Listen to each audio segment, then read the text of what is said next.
afternoon, everyone. This is your final quarterly development activity report for 2024. So as you know, with the fourth quarter, we're going to give a more comprehensive report of the entire calendar year. And we have a pretty standard overview. We're going to start with plan review, and then I'll dive into permitting. We'll have our fees and valuation, housing, and then we're going to end it with boards and commissions. We started this at the end of last year. We just thought it was a good idea to kind of remind everyone of some options that we have as far as where staff engages with the development community and kind of how those meetings have gone over the last year. We'll start with plan review.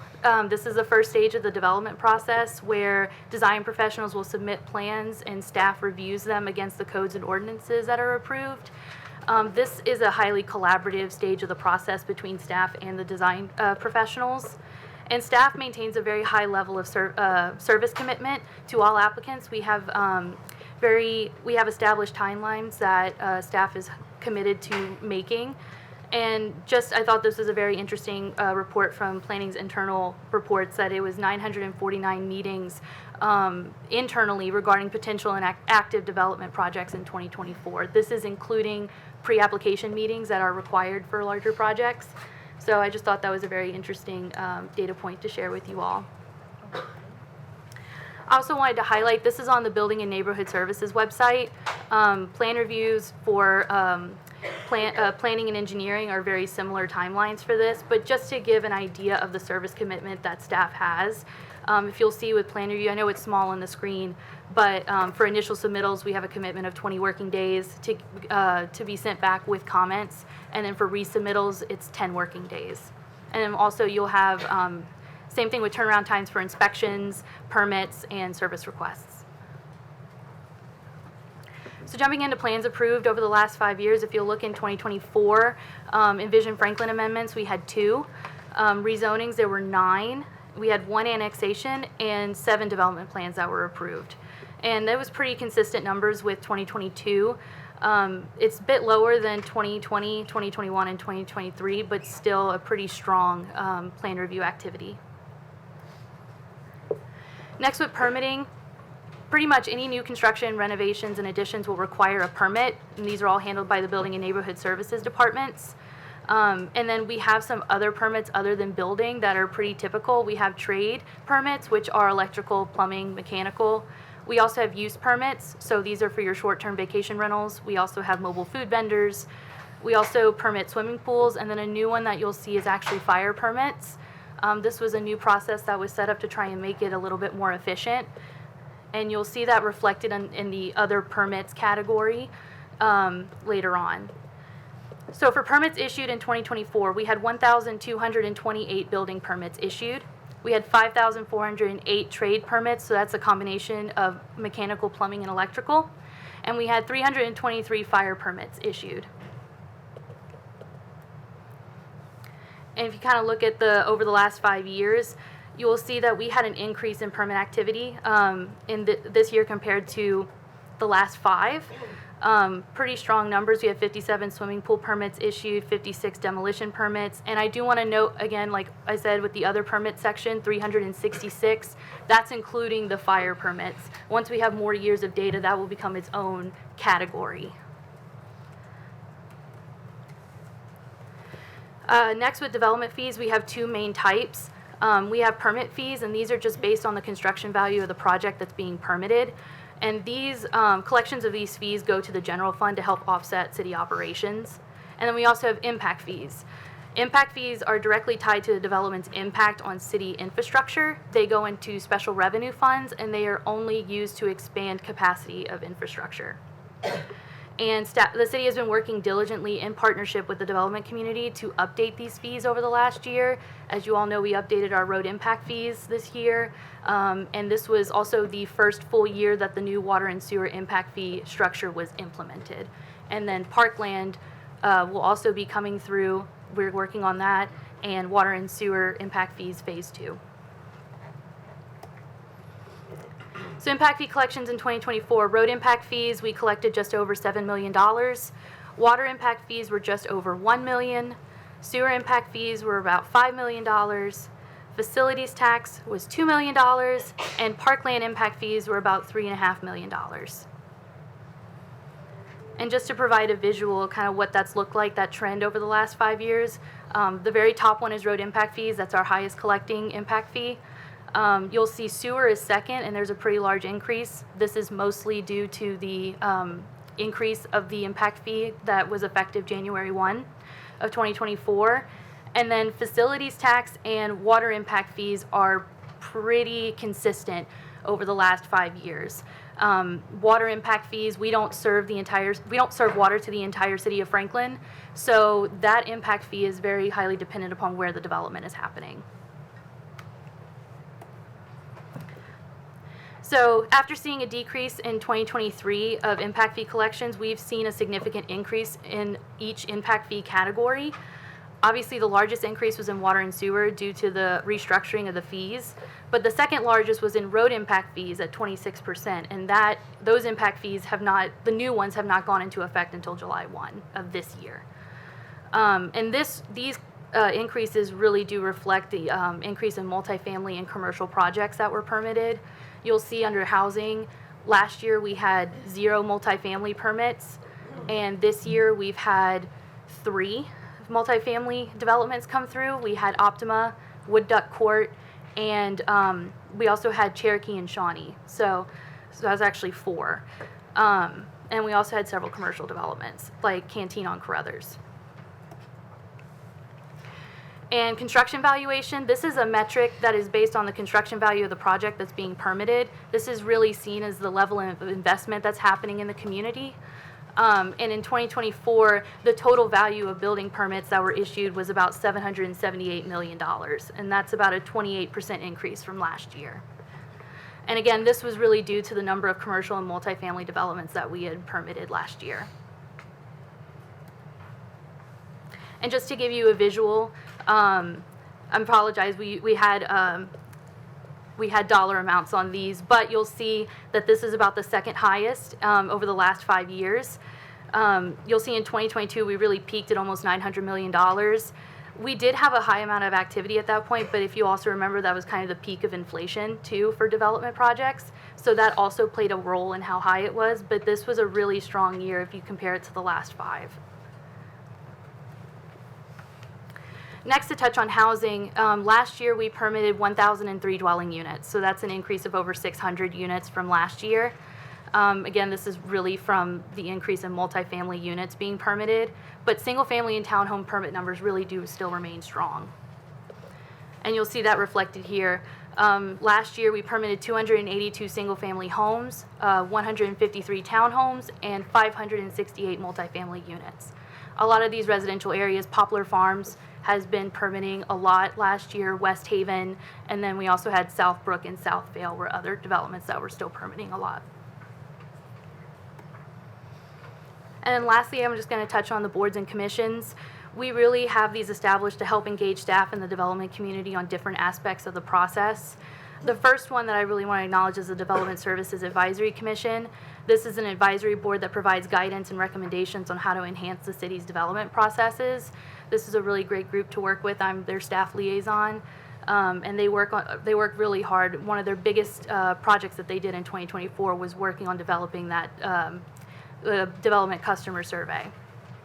We also have the Building and Street Standards Board of Appeals. This is a technical body that is established to hear and decide appeals on any decisions that were related to the interpretation of the city's technical codes. So this is the building code, the fire code, property maintenance, etc. And then also we have the Stormwater Appeals Board. Again, this is a technical body that was established to make decisions on appeals of notices of violations, and they can even grant variances of the stormwater management ordinances. And just highlighting the meetings in 2024, the Development Services Advisory Commission is a regularly scheduled meeting. It happens once a month, the first Tuesday at 8 a.m. now over at Eastern Flank. But I also wanted to highlight Building and Street Standards and the Stormwater Appeals Board. They meet on an as-needed basis. So unless there is an issue that really needs to be resolved by this body, they don't meet. And so the Building and Street Standards Board of Appeals met 3 times in 2024, and that's only an increase of 1 meeting from last year. And then Stormwater Appeals Board, this is the second year in a row that they've had 0 meetings. So I just really wanted to highlight that because we really try hard as staff to work with the development community to come up with a solution before it gets to that stage. And with that, I'm happy to answer any questions. Okay, Catherine, great job. Thanks for the update. Thank you, Catherine.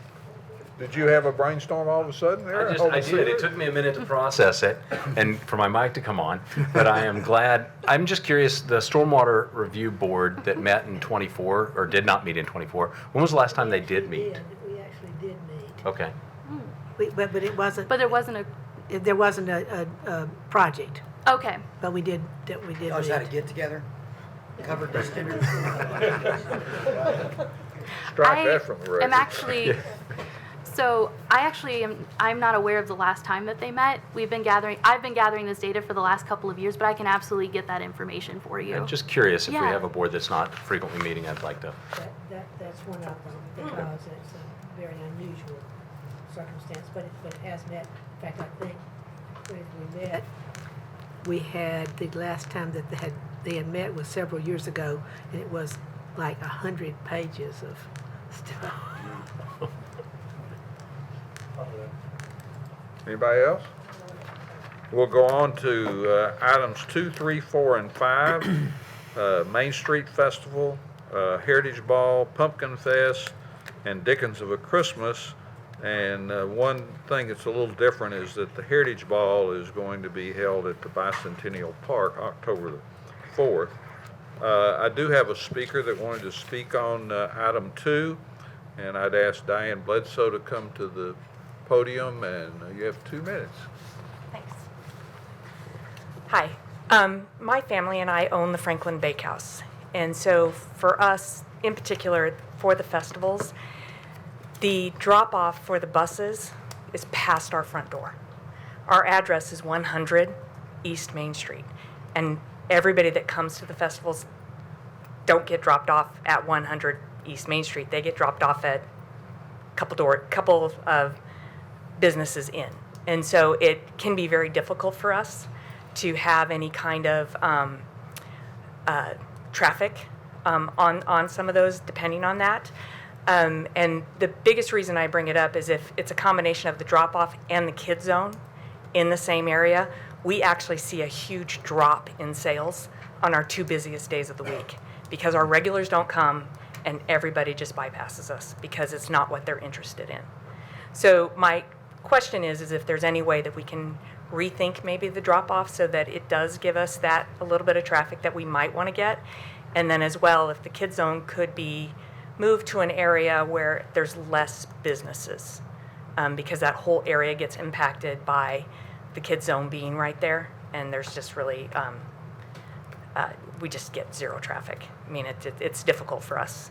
So that's all I We ask. appreciate those comments, and staff is taking note of those. Right next to you is Monique McCullough, who you probably already know, and I know the Heritage Foundation's in the audience too, so Okay. appreciate those comments. Thank you. Appreciate it. Yeah, we'll work with them to see if there's something we can do on this. Any questions about any of the other permits? We'll go to item number 6, which is Resolution 2025-14, a resolution to award the construction contract for the sanitary sewer cleaning and inspection contract to Video Industrial Services in the amount of $1,097,100. Any questions for Brian on that one? Seeing none, thanks for all those comments, Brian. We'll keep going on. He nailed it. Item 7 is discussion regarding the water and sanitary sewer cost of service study and rate plan. So we're not going to move through this as fast as we move through the last 6 or 7 items. But this is a follow-up on the cost of service discussion we've been having around water and sewer rates. This is kind of our 3rd time back. We've tried to refine the options that we've looked at, and Fernando from Hazen will walk through that with you. And our goal tonight is to really try to hone in on the option or 2 that you think is most viable so that we can keep moving forward. We've set a target to deliver the south plant in 2035, and the structure that supports that, having that in place is important. And the sooner you have that, the sooner you are building up the capacity to deliver that plant in about 10 years. So this is, while that time it seems far away, this time is really important to set the stage and have the pieces in place that help support that significant project. And we just look for your guidance on what options you think are the best fit. It's pretty straightforward in terms of we can really only go to rate funder capacity and impact fee capacity to support it. These choices have ramifications around how much debt we incur and how that weighs out in terms of thinking about the impact on our ratepayers and our ability to effectively deliver the project. All these options do deliver the project, it's just how it fits, and that's the guidance we're looking to from you, and I think Fernando's ready to go. Yeah. Thank you very much, everyone. Good afternoon, almost evening. And today I'm going to present something very similar to what I already did in the last meeting. It's just going to look at some of the costs and the structure, maybe from a higher term or longer term in years, and see the cost maybe in a different light. So first thing is I want to, like Netflix, recap the previous meeting and kind of what we talked a couple of times before. So we talked, for example, for water, we presented the financial plan and the need for about 6% every year, mainly to make sure that you meet some requirements on your net revenues that need to be positive. So that 6% is going to help maintain debt service coverage, but also a positive net position at the end of the day and at the end of the study period. We presented 4 or 5 scenarios in terms of how can you achieve that 6% in terms of your rates. We talk about put it on the service charge, volumetric, across the board, looking at having a change in structure for irrigation customers, higher rate for them, and then kind of an across the board for the other classes. So we talked about that last meeting. For sewer, we mentioned that the next 2 years are going to need 5.7%, and because to meet debt service coverage, and after that, the increases are going to change depending on the implementation of the impact fee for sewer. We have a couple of scenarios in that sense on how it can be implemented. When we did a calculation, that was a couple of meetings ago, and presented what the impact fees needed to be based on the maximum defensible number was $18,000. So we have a couple of scenarios. One is just keeping the fees as they are, increasing it based on an inflationary factor. In this case, you will need to change it from just inflation to ENR, which is a construction cost index that is more, it works better with impact fees because they're capital costs, and this tracks capital costs more closely. That will be scenario 1, just let the fee grow by that inflationary factor. The scenario 2 is, what if you just take the fee up to $9,000 in 3 years? What if you take it to $12,000? Is it 12? In 5 years, or to the $18,000 in 6 years.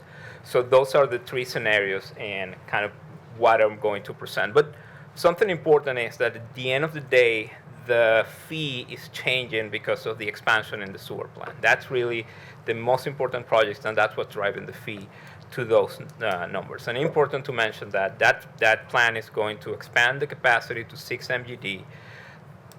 That new capacity, those 6 MGD, are going to be able to accommodate about 17,000 SFRUs. So those SFRUs are going to come online between now and 2041. And that we really didn't look in terms of the study period, because we stopped 10 years, at the cost of the second phase expansion and the third phase expansion. Something to keep in mind that could, there's more costs coming, and that's more on the long-range horizon. I included in the financial plan, just those are those costs are there and the increases necessary to fund those are going to be pretty much inflationary after 2031, when 2034, when we present the kind of the 10-year period, 10-year window that we're looking at right now. So that's important to mention. And I wanted to show this graph because this wanted to convey the message that, and this happens to every utility that is growing. You start planning for that growth and that investment happens before the customers actually arrive, right? So you start planning and start early, and as demand grows, you start investing in those assets to be able to expand that capacity so you have enough capacity when the demand comes online. And in this case, I'm showing you kind of the three projected future expansions. The first one in ready by 2032 is going to be there. Then there's another one 15 years later, and then another one 15 years later. But what's important here is that, yeah, you start early, you have some unused capacity, you start charging that fee, but all the investment happens at the beginning. So that fee is still going to be helping recover and pay for some of the debt that you issue for the expansion of the capacity. But something that is important to mention is that you're going to be paying that debt for 30 years. But if the plan goes as planned, when the next phase happens, you're probably going to have to issue debt. And after that, you're going to have to issue debt. So at some point, you're going to have a couple of debt service for those expansions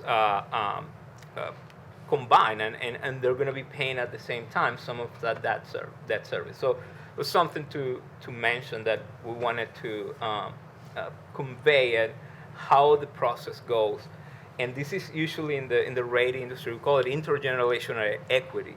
That means that you start investing, you charge that to these new customers, you recover those costs in a period of time, but it's never, the timing is never perfect because, again, you have to plan ahead to do that expansion.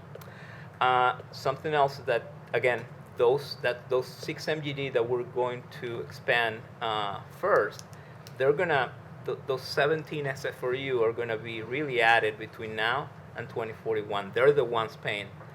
When you keep it growing and charging impact fees, after 2041, they're really going to be paying towards the next expansion. So those 17 are really the ones that you need, or the ones that are going to be accommodated in the first expansion, and they're going to pay in some ways towards that. More costs will be coming for the other customers. So next slide. So these are the scenarios, and what I wanted to show here, and I'm using this before, are the different scenarios that we have. So the first, you have approved in 2025 that increase already. Then for the next 2 years, every scenario has the 5.7.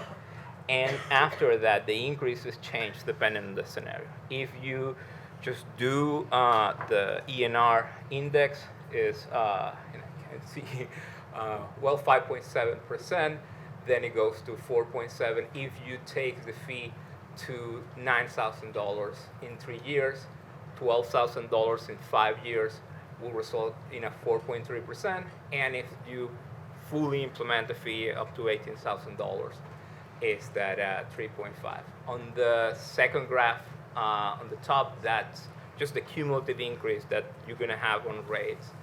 And at the bottom, what we have here is the total revenue sources that you have in that 10-year window, in that 10-year study period that we looked at. So on the first one, you are getting the bottom part, or the first stack there is really what you're getting from your customers. How much are you getting from impact fees in that 10 years, and the funding from debt.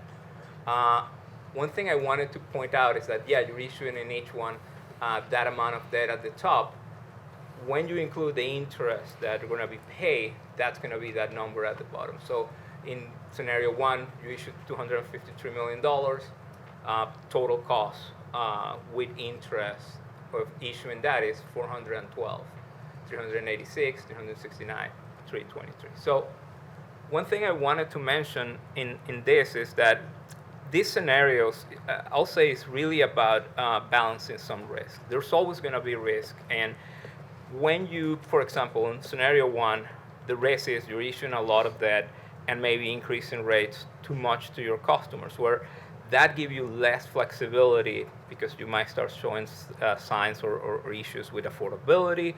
You might start looking compared to your neighbors, maybe your rates might be higher. So it's about balancing that risk and trying to find a middle ground, I'll say, that helps you mitigate or balance those. So that's why these scenarios do that. I'll say on the last one, or when you implement the scenario, there is that you're maybe relying too much on impact fees. What happens if growth stops? And in that's part of the risk that sometimes you need to balance at the end of the day. So next slide. These are the average bill right now at 6,000 gallons, which is the average it's been used for customer. The current bill at 6,000 for sewer is about $59.06. What we expect based on those scenarios is those fees to end up between $81 and $89. To be honest, the difference is not big, but that's a monthly bill by 2033. That's what that bill will look like between those scenarios. And again, the difference is not massive, but it's about balancing that risk. When you are kind of on the top scenario, you might have some issues in how much can you probably be able to increase after that, after 2033. Although we're projecting just relatively stable increases after that, something to keep in mind. Next slide. This is something else I wanted to show and look at these costs in a slightly different way. The first graph at the top, what it shows is the total cost of the plant. We were talking about that 6 MGD plant expansion next. It's going to cost $325 million. But depending on how much debt we issue in each scenario, those costs are going to increase because of the interest payment. So wanted to show in each scenario the total cost for the expansion of the plant, but also who's paying for what for the plant alone.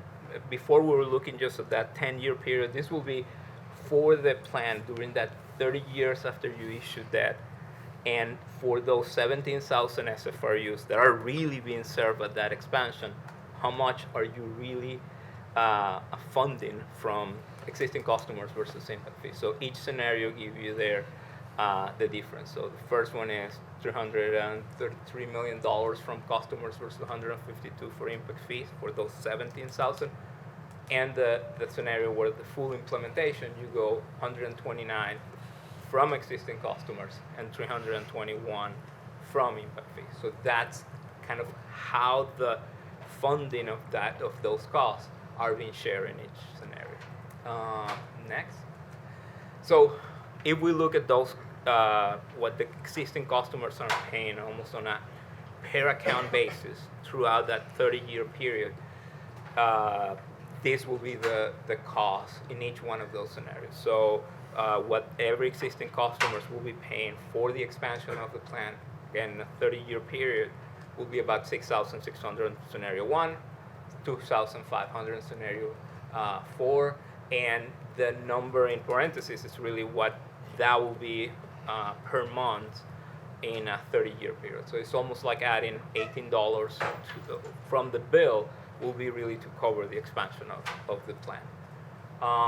That's that. Next, wanted to show was if we just add those monthly costs to your current bill, this is how it will look like comparison for 2025. So we're saying like, oh, this is going to add this much cost right now. This is how it's going to look next for each scenario. Yeah. Alderman Berger would like you to explain that again. Yeah, so you're saying that the costs that you're showing, backslide, so you're saying those costs that we see underneath in the parentheses is added to the numbers that you already showed us, the $86 and... No. That's an important point, and thank you for asking that. The increases that are going to be necessary through the next 10 years are what I show you there. Now, for the 30-year period, because the customers are paying for that through their monthly rate, the total cost per customers will be that. It's really calculating a monthly cost for something that you really going to pay throughout a very long So period you're of saying time. the total cost of increase? That They're going to pay? increase based on the 2 slides before, Okay. the one that I showed you. But the numbers we're looking at in the parentheses here, Yes, that's just a calculation on a monthly basis of what the total cost per Okay. customer will be Monthly on a basis. 30-year period. I did not understand Yeah, that. but it's not like tomorrow we're gonna have to add that amount. Right, no. but it's a monthly basis. Okay. Yeah, it's just trying to put it on a monthly basis, how much that will be, and to kind of compare it with their current rate. But Okay. the truth is, the increases are going to be the ones that I showed in The previous slide, yeah. Yeah. All right, thank you. And so this is just to do a comparison, show what those monthly costs will look like if you were just to add it right now, and where that will put you. compared- Fernando, this is current rates for those utilities, Yes, correct? yes, So yes, this is how, 2025. these are projected out, but how they would Yes, and compare to those. that's something like, that was a balancing act to say, we didn't want to kind of include the rates in 2035 or 2031 that we were projecting, because that's kind of the current rate for all of these utilities. So we just wanted to give you an idea of what just adding that monthly cost will look like right now. But just as an explanation, or as a comparison, not as, this is not what's going to be, the rate is going to be tomorrow or next year. That's something important to point out. And I think that's it. Any questions? Let me just add a little bit Yeah. to Fernando's as you jump into questions. I've been thinking about this a lot, and I think if you ask me to say where would you weigh in from a perspective of your city administrator, I think I would look at those two options in the middle that take you either up to 9,000 or 12,000. The 9,000 is a 3-year phase-in, the 12,000 is a 5-year phase-in. And then I think you continue to grow that because those demands are going to continue to grow. But I worry about either extreme, either pushing it almost more entirely on the ratepayer or the unknown of how much you put on the impact fee. I think we ought to bump up that impact fee because there's significant costs coming. And I would say what I would do as a companion to both those options is this concept of looking at where you are at that 5-year window and then reviewing, do you want to do more on impact fee at that stage? Because costs will continue to escalate. This is what's justified now. So the 18's the max now. That's probably higher 5 years from now, right? Yes. So you may want to, in the context of that, revisit this and say, okay, it may make sense to go another step further, but sort of keep it on a regular cycle of review. You establish a sense of bumping it up some to share that cost between development and the ratepayer. And so whichever one you would pick of those two, I think when you got to that 3 or 5 year window, I think that's a time to reassess where we are and to see if you want to take additional steps or hold for a period of time and then come back in another couple years and look at it. It is not a forever decision. This is something you can do, but I think moving towards assigning more of those costs in the impact fee realm makes a lot of sense, but probably not to the maximum number. I think that may be too much too soon. But I think those other two options give you a balance of assigning those costs. So that's from my perspective, and if you're asking for a recommendation, I would point you to those two and take your guidance from there. But really, this is your time to give us feedback. But I also, I always tell staff we ought to make a recommendation. So I'm making one to you in terms of what I see, and glad to talk about that further. But we want to hear from you and any questions you have. But go from there. Thank you. 2 or 3 is what I I've got would say Alderman focus Brown, on. and then I'll come to Alderman Blanton. I don't know if slide 6 is new, or maybe I've just missed it, but I guess, 8 years out, I mean, it's a pretty nominal difference in all scenarios, quite honestly. I I guess I was expecting that to be Yes. significantly more. I'm actually quite surprised there's a narrow gap there, and I'm kind of, I would wonder why we wouldn't try to be a little bit more aggressive, given the small gap looking 8 years out, to be quite honest with you. Sure, and to be honest, I was actually surprised, but part of it is the growth that's coming is expected to help with the rate increases, so Right. that's part of it. Also because you need to meet debt service coverage without the impact fees, you're still gonna need to have some increases. Actually, Right. if by policy or by covenant, you can include the impact fees, those changes could be different for sure. Yeah. Okay. Alderman Blanton. Two things. I think that trying to be a little bit more careful, I think we've done so many impact fees increases that I think we're playing with fire. And I appreciate you being respectful of, you can't always rely that growth is going to stay and live in this town as long as we want it to. So I appreciate that perspective. I'm going to ask a question, show my ignorance, but that's what I'm here for. When we talk about the ratepayers, are we saying everyone who receives service now and will receive service, it's going to be citywide increase? Correct, yes. Okay. Yes, everyone will have an increase, yes. Alderman Baggett. So, would it be safe to say that the 3.8% increase ENR, it's kind of really a worst case scenario, worst case meaning that it's if the impact fees, so if we chose option the 6-year phase in with a really aggressive impact fee, and it didn't happen. People couldn't afford to develop at those impact fee rates. Although it's a 6-year phase in, I understand it's helped smooth it out. We really, at the end of the day, we're still going to have to Yes. pay for it. So like Yes. the ceiling, if you will, is the existing fee plus a 3.8%. That's just us adding a factor to an inflation factor to what we have now. Yeah, So that's kind of like worst case scenario. And those inflationary factors are in all these options. Yes. And we're, Yeah. we're changing it from a standard CPI up to this engineering news record, which we think is a better reflection of construction cost inflation. So that's Yes. why we would suggest that in whatever scenario you do, because Yes. it's better aligned with how costs are going up in the construction world. So on option, I don't know which one's 1, 2, and 3, but the light blue one, after the 3 years, then that $9,000 is set to the 3.8% or whatever ENR is. Yes, in every scenario after that. So it already will be- contemplates that increase. Yes. Okay. And that's, honestly, that's very common. Not every utility does it, but we like to recommend that because that's usually you adopt a new fee, you should let it grow by an ENR index. That's Wish we had done that in the Yes, past. But yes, that's- you have it on code. That's a really good, We have at least a one, great but step. We have one, there. yeah, yeah. Yes. Not no, the best I know, one, and I'm but- not, that wasn't derogatory, it just would make this a little easier. Yeah.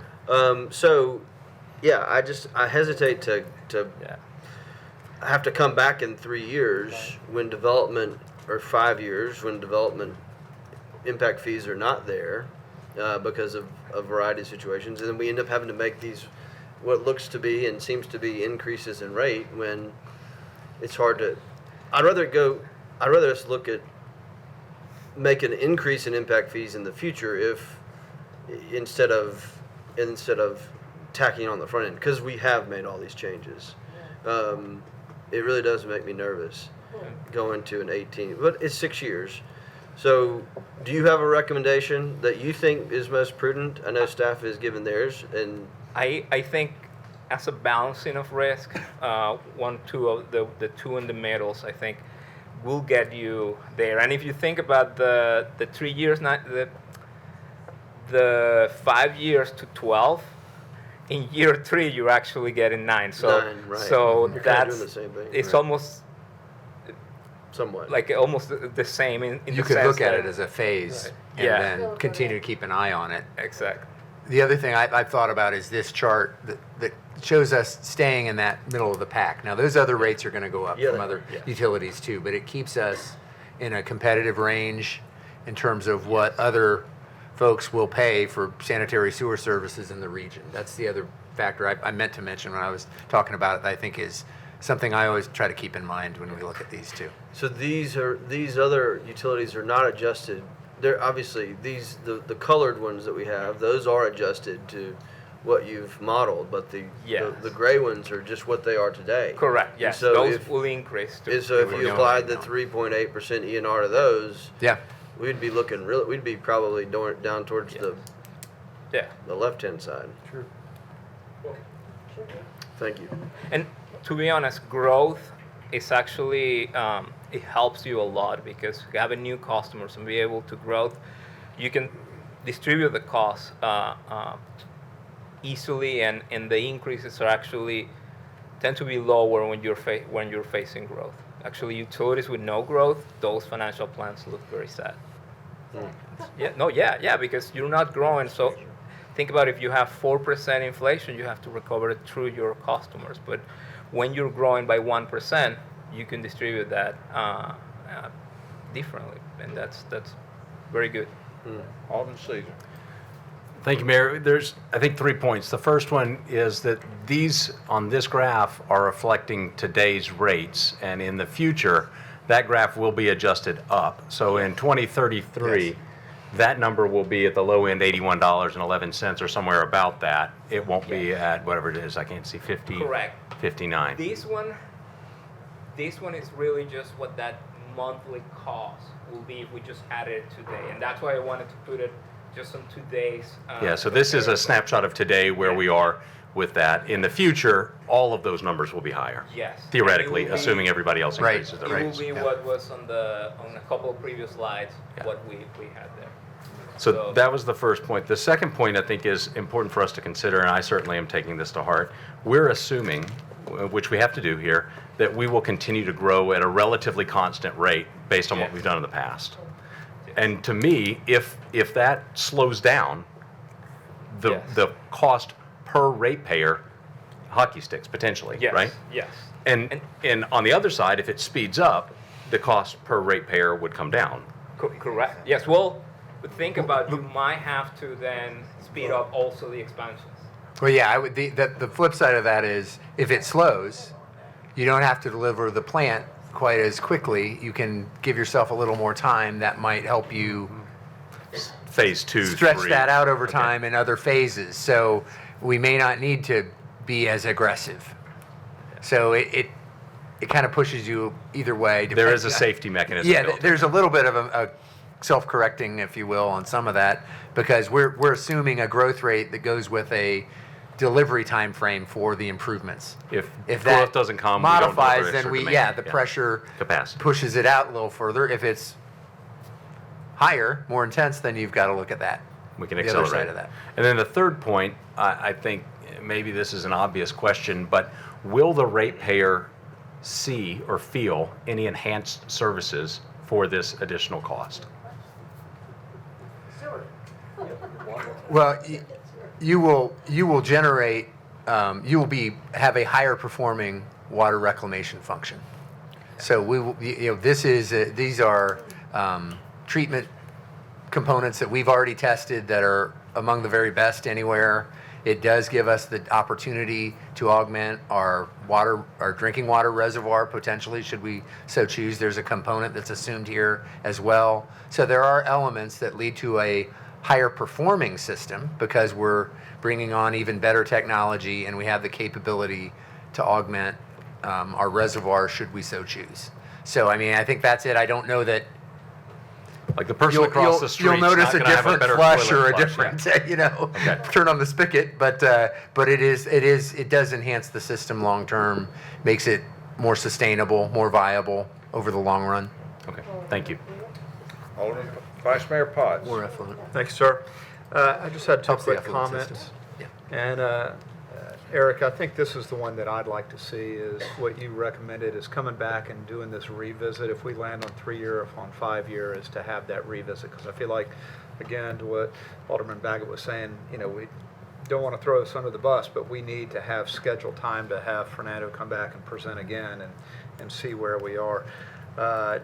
With what Alderman Blanton was saying, I'm in agreement with that. I feel like we have really hit some very hard impact fees on our development community.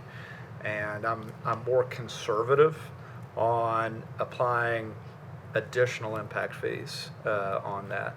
So as you said, watching that, engaging, that's going to be really important. And I would even challenge us, instead of waiting just 3 years, I don't know if we can schedule it at 2 years, 3 years, 4 years, just kind of give us a pulse. I think you want to have enough time to see the impact. That's Yeah. why I think a 3 to 5 year makes sense. It's a kind of a normal process for us anyway to revisit fees, just to see how we're doing.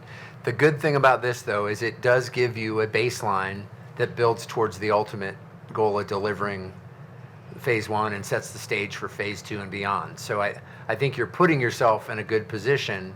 Then you're just checking in at whatever point you choose. But I would say 3 to 5 makes sense to give yourself a chance to understand the trend and I would defer see to- how things are going. I would defer to 3, and then we can reevaluate from there. Alderman Brown.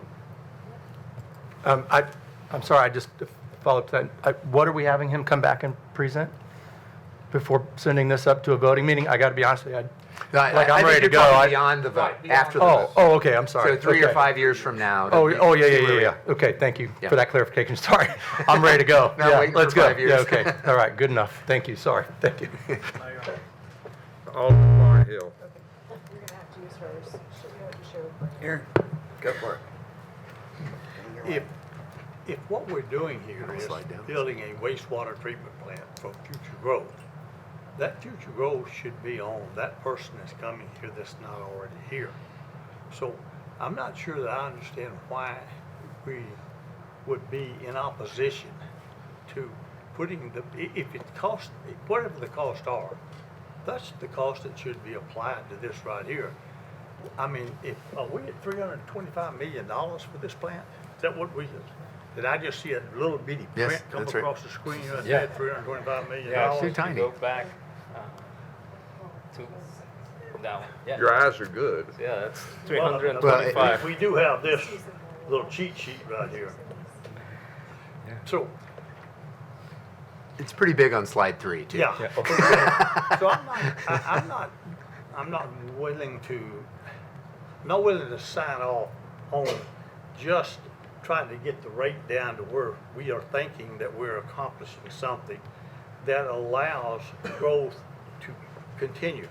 I think growth will continue, but I think it has to pay for itself. I don't think we can put these costs on the already taxpayer that's here, which is probably not going to happen.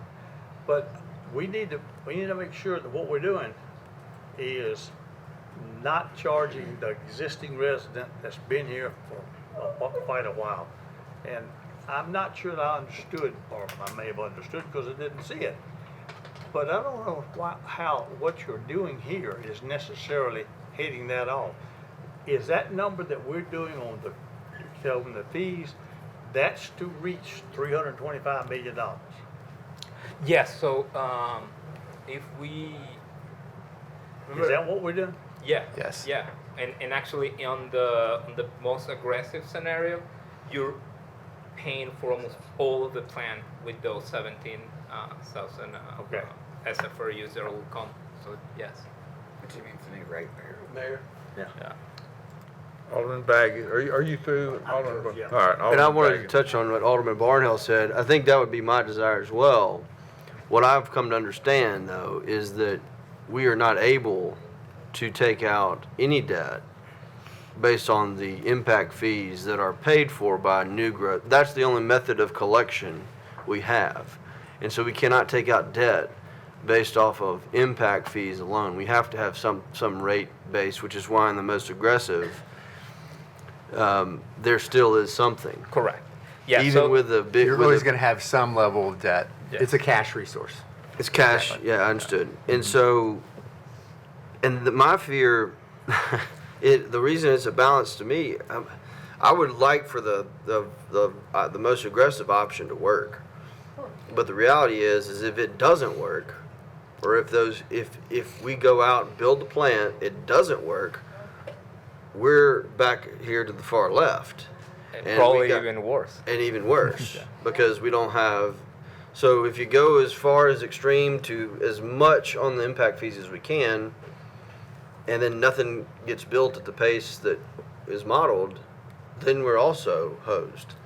So that's where but I agree with Alderman Barnhill that And that's where I was mentioning the balances of risk, because at the end of the day, some of these assumptions are assumptions, and you don't know exactly how growth is going to behave. So, yes, there is a balance, and even in the first one, you're issuing or you're projecting to issue a lot of debt. So that's something that also adds to the risk, and is to me it's about balancing those two, for sure. Are you finished, Alderman Baggett? yes, sir. Alderman Peterson? What I would like to see is, what is our record or history on, our pricing that we've done in, over how many years? And look at that. In terms of also the rates themselves? the rates themselves and the impact fees, just to give us a background on everything. We do, as a general practice, when we show you water and sewer budgets and projections, we do try to show that comparison. We're pretty typically in that middle group of rates, so we've kind of lived there on both water and sewer over the last several years. We can compile that, look back and show that to you. But we've pretty consistently been in that middle group, but we can show you that. Thank you.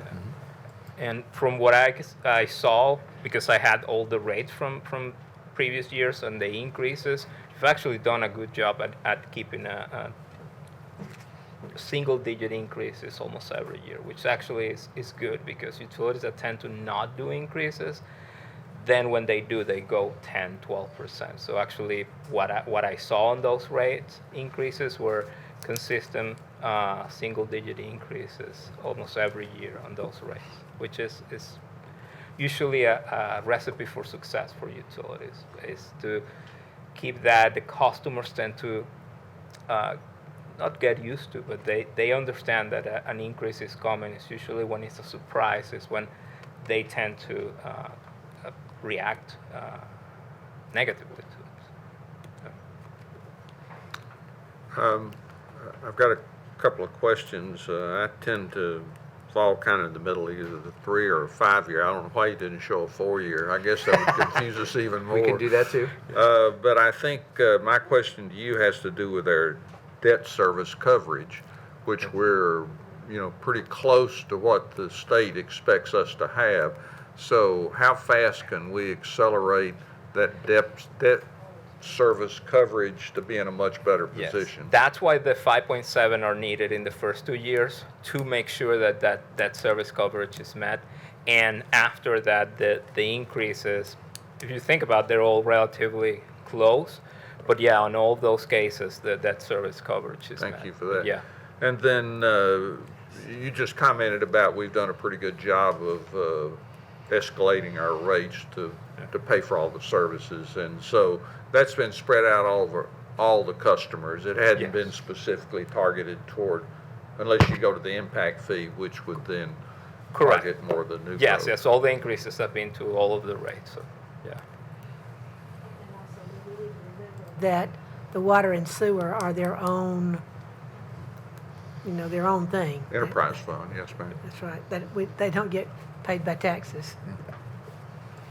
Have we given adequate direction to you, Fernando?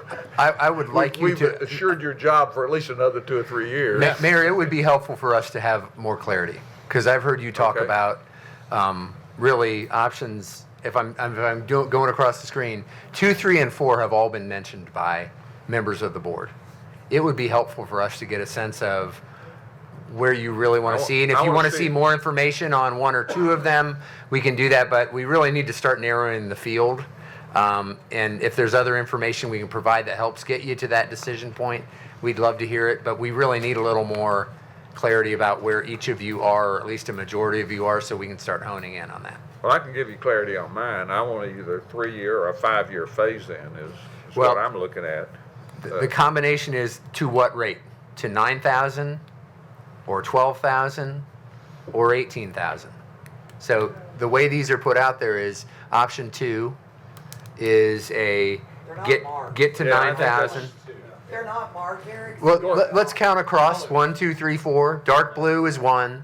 The light blue is 2. The green is 3, and the red is 4. Is that helpful? Just go left to right that way. So, I favor option 2 or 3. okay. And so I'd ask the board to weigh in, and maybe some of the board members don't have an option. So I would lean a little more toward option 2 personally. Alderman Brown. I'm with you, just because after I saw the nominal difference between 2 and 3 on that, 8-year rollout on the rate, I'm for being more aggressive that way. I mean, it's just such a nominal difference, and we're going to revisit this thing in 3 to 4. I'm agreeing 2 to 3 with probably leaning more towards 2, just because it's just such a small difference. Yeah. Alderman Berger. I would go with number 2 as well. Vice Mayor. You want to come back to you? Oh, no, sir. I was I- chucking the mic.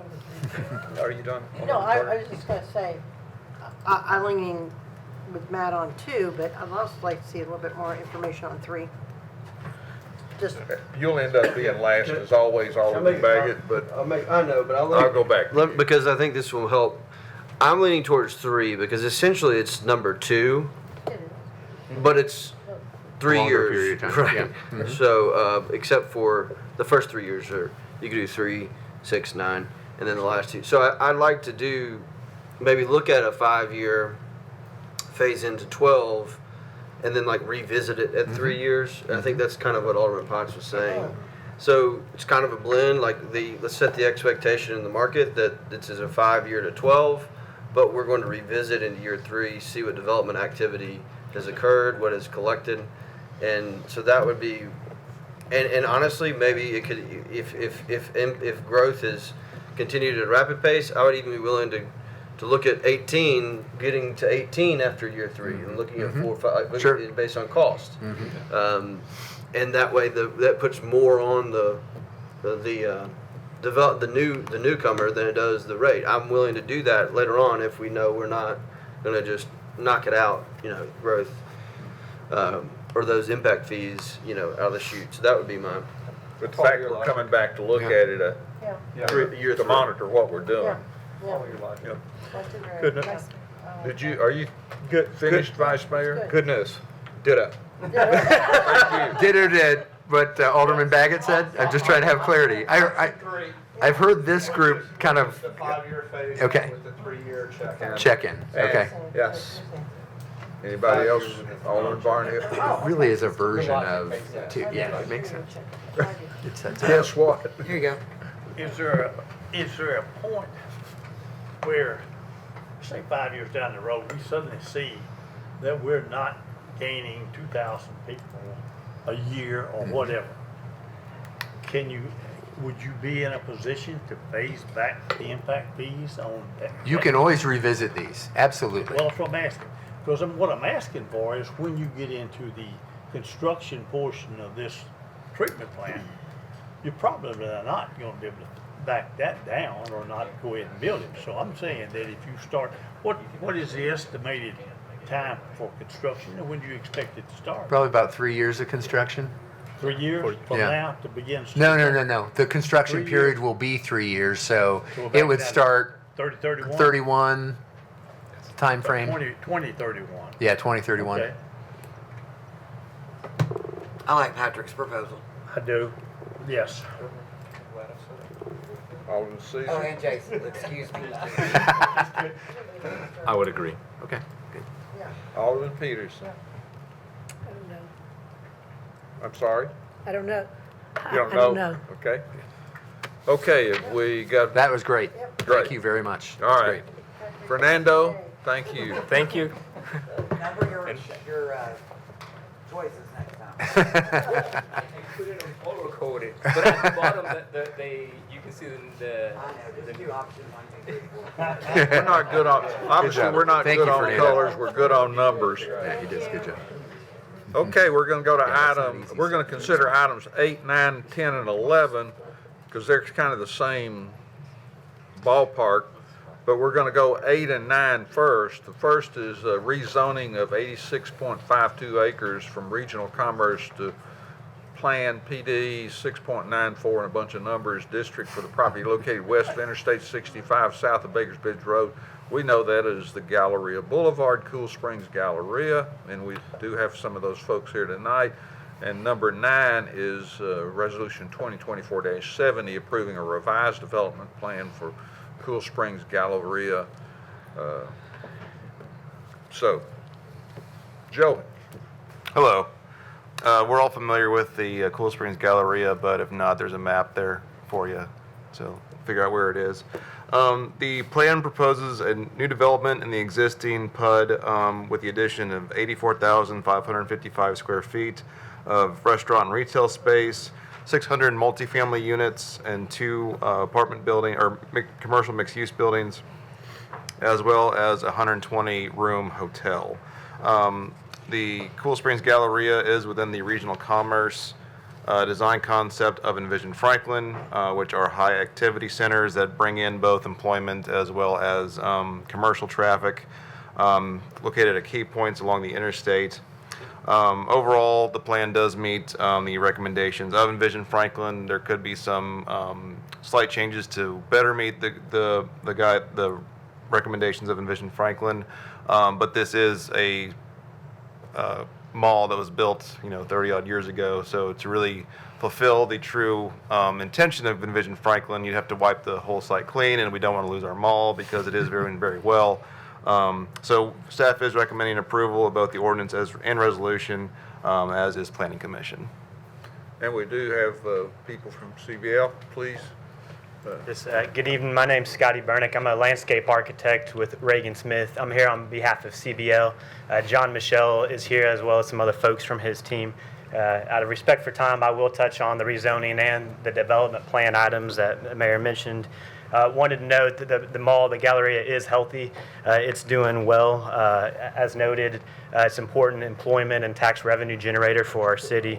We started looking at a plan, this part of the plan 3 years ago.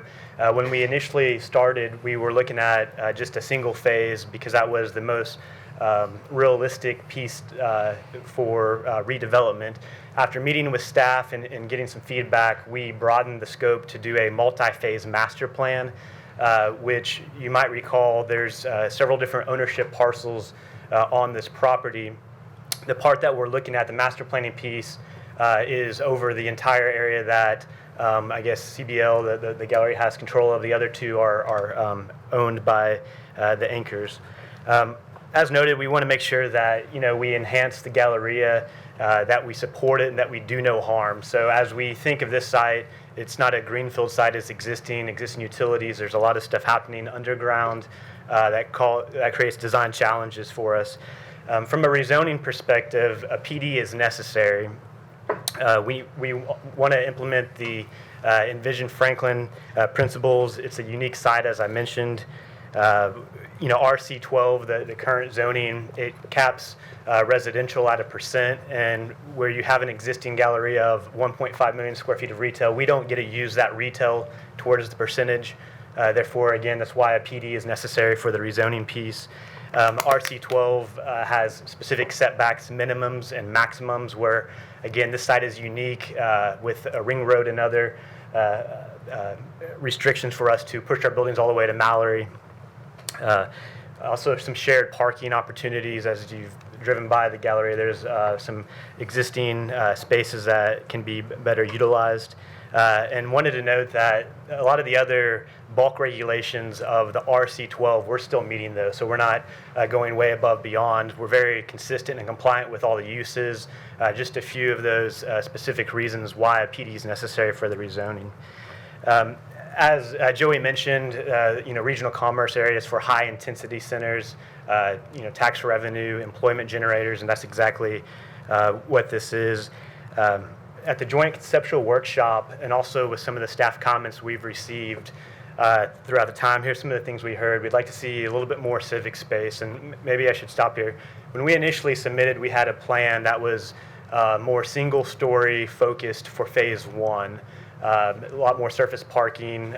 So these comments were based off that initial submittal. I'd like to see a little more civic space.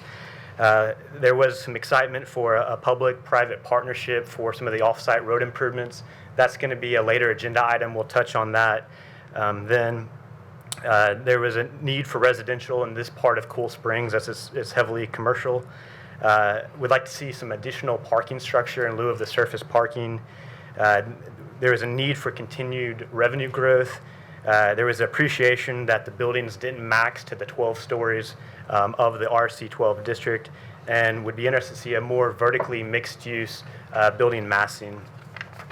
From a traffic improvement, several of the improvements I'm talking about here will be internally, but at Galleria Boulevard and Baker's Bridge, we'll be making improvements internally to make sure the traffic doesn't back out into that intersection.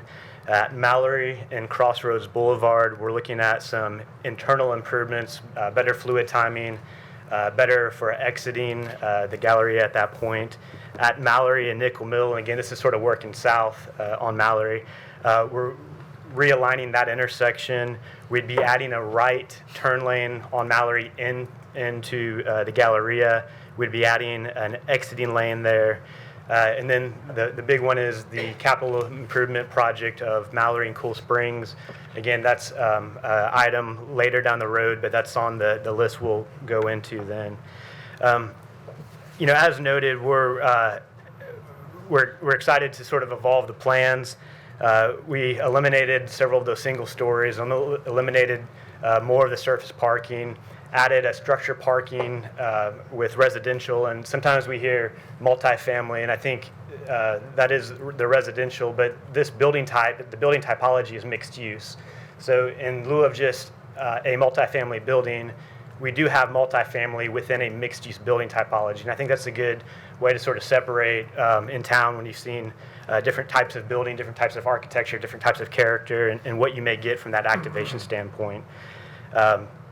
We adjusted the layout from an ingress-egress standpoint, specific to engineering, how that vehicular circulation will work. We did add open space with the phase one massing of that mixed-use building. The pedestrian connections are even shorter. We enhanced those from the interior of the Galleria out to these existing, the new buildings. In regards to height, though we are maxed at 8. We did hear just some thought about, is 8 too much? We stair-stepped our proposed height. So on phase one, it would be a 5-story, then go to a 7-story. That 7 happens above that commercial space. And then as you get back into the site, that's where the max of 8-story would be allowed at a later phase. If you think about it, RC12 up to 12 stories, we're 4 stories less than that, and only 2 stories more than RC6, our next door neighbor by right. So it seems like a very responsible transition from a massing standpoint and how this overall development could work. We're, as I mentioned, working with existing utilities features that control how we develop and look at this site.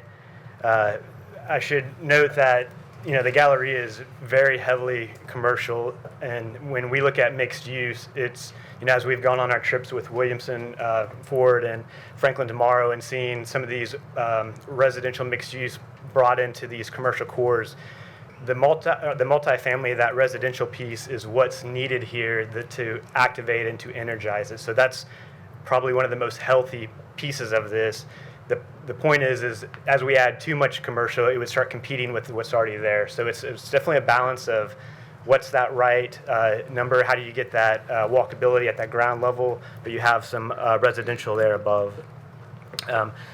This is, the Galleria is actually one of our existing transit stops, so talk about connectivity, walkability, bikeability. It's just a great place that we re-energize this. As competition is always at our back door here locally and regionally, it's important to the Galleria to keep it viable, to continue to reinvest, and we'll let John make a few last comments here. Thank you, Scotty. Great presentation. Once again, John Michelle, CBL Properties. Really want to thank the board and the aldermen and the mayor for the continued partnership. We are extremely excited to be before you all tonight. This is the culmination of years of work. This started 3 years ago with a much smaller plan. We were encouraged to pursue a bigger vision. I think the vision is refined, and it's better for the city. It's better for the project. Again, we are appreciative of the years of partnership that we've had with the city of Franklin. We go back to the beginning, 1988, when the property opened. We've been with the property since, and we really view this as an opportunity to invest in the property, to continue to sustain it and bring it forward, and also to thwart competition, like Scotty said, both locally and more regionally. So really, thank you all for your time, and look forward to any questions you might have. Alderman Brown. Thank you, gentlemen. We might debate the percentage of which the gallery is healthy currently, and look, and I don't mean that, I mean with all just respect on that, but I will say we're having the conversation today because it is an aging facility, and we see the trends across the country. And so, and this is a significant piece of real estate in our city and highly visible off our real estate, or off our interstate, sorry. And I'm gonna guess with a development this significant, I'm gonna guess by the time it's all said and done, the city's gonna be investing in this area as well. I'll just guarantee that we're gonna end up putting some money into this area to see something happen here of significance. And so I think this board, there's a prudence of this board to be thinking really hard about what's happening here, what we're doing here, and what we want to happen. And by the way, not just here, but when you look at the Cool Springs area and all the surface lots and the other commercial buildings, I think this entire area is going to reshape in the next few years for sure. And that might even take more of our energy and more of our focus than even some of the larger scale developments that are happening outside of our city, quite frankly. This is coming at us. And probably one of my greatest concerns is, and I don't know where the transit authority is on plan, I know that's actively happening right now, but I appreciate you saying it's a transit stop.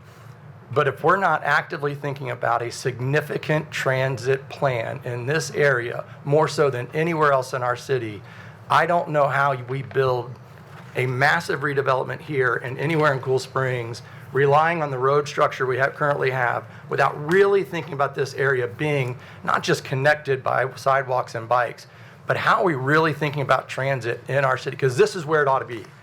If we're going to really have a transit plan, this is where it ought to be.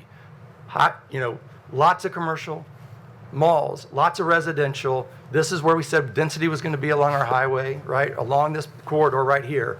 This is where a transit plan is needed to move people up and down this corridor. And frankly, the residents that are living in this area, they're choosing this area.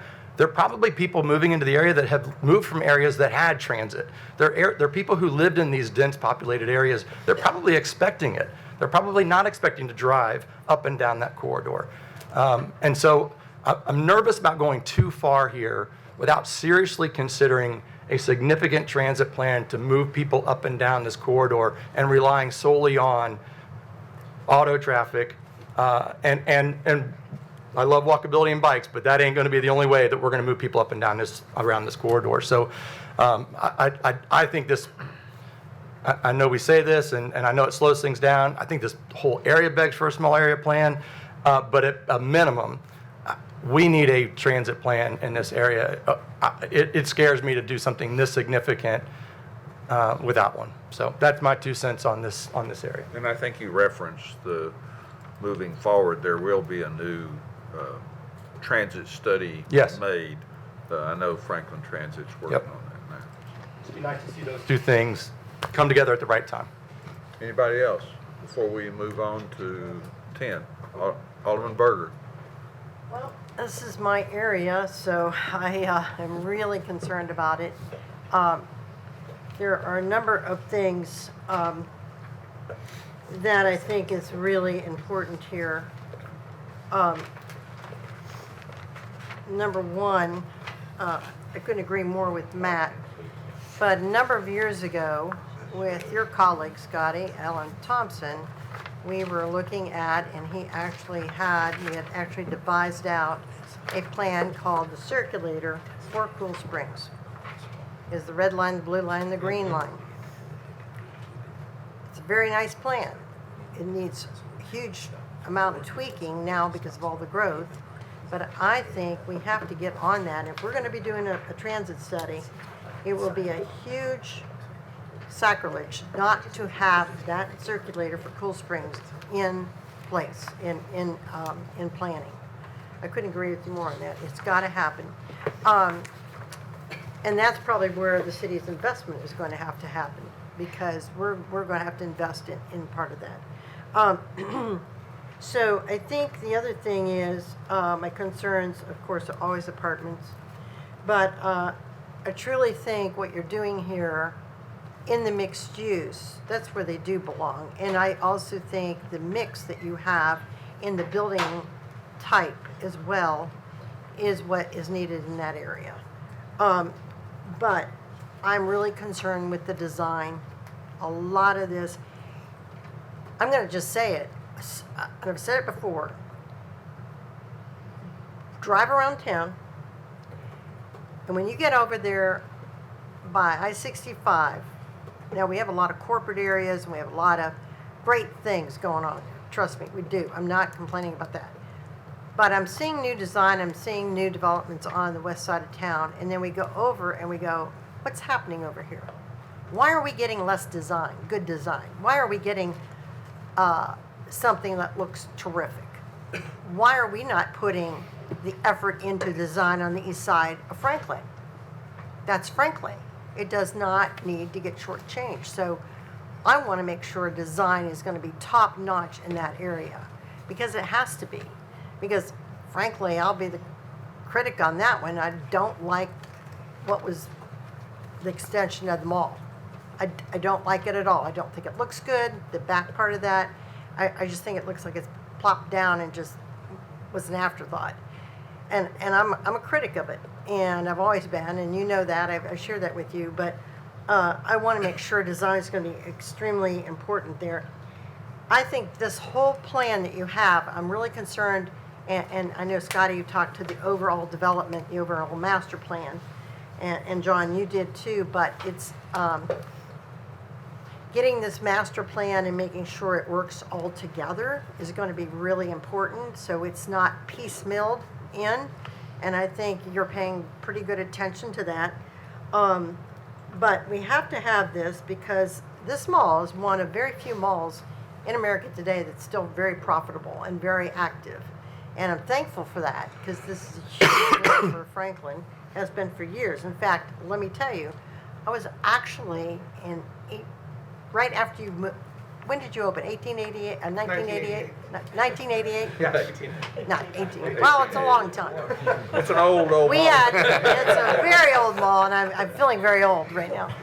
But in 1988, I believe it was, we were one of your first customers. And I was living in Alabama at that time. But I, along with my husband and 11 other families and a lot of little boys, ate in that food court. And they said, hey, you're like one of our first groups that we've had in the food court. I said, oh, does that mean we get free food? Well, we got free drinks. It was fun. So I remember back in those days, and it was really, really good. And I thought, this is going to be a great win for this area. And now here I sit on this board, and I look at this, and I think, yeah, it's got to be viable. You got to breathe new life in it, and you've got competition all over the place. So I think what you do here is extremely important. I can't emphasize that more and more. The multi-phase do no harm to the mall. Of course, you're not going to do that. You're going to be very cognizant of that. But I think the open space and the green space has to be a part of that area. And I would like to see how much space that includes, because I don't want it to be a little drop in the bucket and say, oh, that little thing over there is the green space. No, it's got to be integrated with your plan. And let's see, one other thing is I think all of Cool Springs is starting to, if you look out in front of Embassy Suites, we're starting to build some things over there, and there's a lot of reshaping of Cool Springs, like alluded to, there's so much reshaping going on here and redevelopment. So I would just say the infrastructure is number one in my book. Design and infrastructure, infrastructure has to be number one. Design number two. And that I'm glad you're bringing the maximum stories down. I think that's really good for that area. And I think that's about all my comments, so I'm glad to share more with you later. Alderman Thank you. Peterson. Well, there's a lot of just parking space there, and so they have figured out some things that they can do with that and make it turn out well, as far as I can tell. And let me tell you, if you go up there, you'd be surprised. Almost everybody that you see has a package that they have of something that they have purchased there. Really, almost everybody has that. So, of course, as has been said, we're extremely fortunate that this is one of the malls, actually nationwide, that has continued to do well. But I like the idea of making some changes, because, as I say, you don't need all the parking places now. And I think that the things that you have proposed will work out well, really, especially having the multifamily there. But honestly, if you go up there, it's not just that there are a lot of people there that have made purchases. There are car tags from, you were talking about coming up from Alabama, but if you stop to think about it, it's really from Huntsville all the way into Nashville. It's probably the place to stop, really. And so we need to keep that in mind. But as I say, I think that what's been proposed is going to work very well. Vice Mayor. Thank you, sir. So, number one, I appreciate what the Cool Springs Mall provides to us right now. All right. So as I share my comments, just note that that's the anchor that I'm going with. But I've got several concerns, and I'm not going to rubber stamp this. And the reason I'm not going to rubber stamp this is because I remember what it was like in the early 90s to go to the Hickory Hollow Mall. And I have said since I've moved here that I was going to prevent the Cool Springs area from becoming what is now over at the Cool Springs Mall. They've tried to reinvigorate that area multiple times. The housing that surrounds that, the single, the multifamily, etc., it was not well planned out, I think, by those in that area. And I think that we've got much greater control here in Franklin, and to provide that guidance and to make sure that the ship is right. Because I don't want to have the Cool Springs Mall look like what we have, what is now 30 years old over in Hickory Hollow. And I will absolutely fight tooth and nail on that part. I've got several concerns. A couple of them that I wanted to point out is, as we're making these improvements, my immediate one goes to our holiday time. And I'm thinking about I feel like it's at least a half a mile long of backed up traffic. Sometimes it's got to be longer than that on the 65 southbound ramp that leads to the Galleria Boulevard, and the traffic concerns and accidents that I know have taken place and how that can be improved. And the same holds true to the southbound off-ramp that leads onto Cool Springs Boulevard and how it backs up those intersections. We're doing a great job with our traffic department of really monitoring all of these intersections, but the off-ramps have got to be fixed. I'm okay with the massing and the height. I think it is in the right place, and I appreciate what you said. It's zoned for 12, but that's not necessary, and you don't see that, and I think that's a great option right now. So I'm good with that. But I am along the same lines of what Alderman Berger and Alderman Brown were saying. I want to see more open space that complements the walkability, and we haven't talked about biking and people that are on scooters and like to bike, and I know Bike Walk Franklin really wants to get involved with this.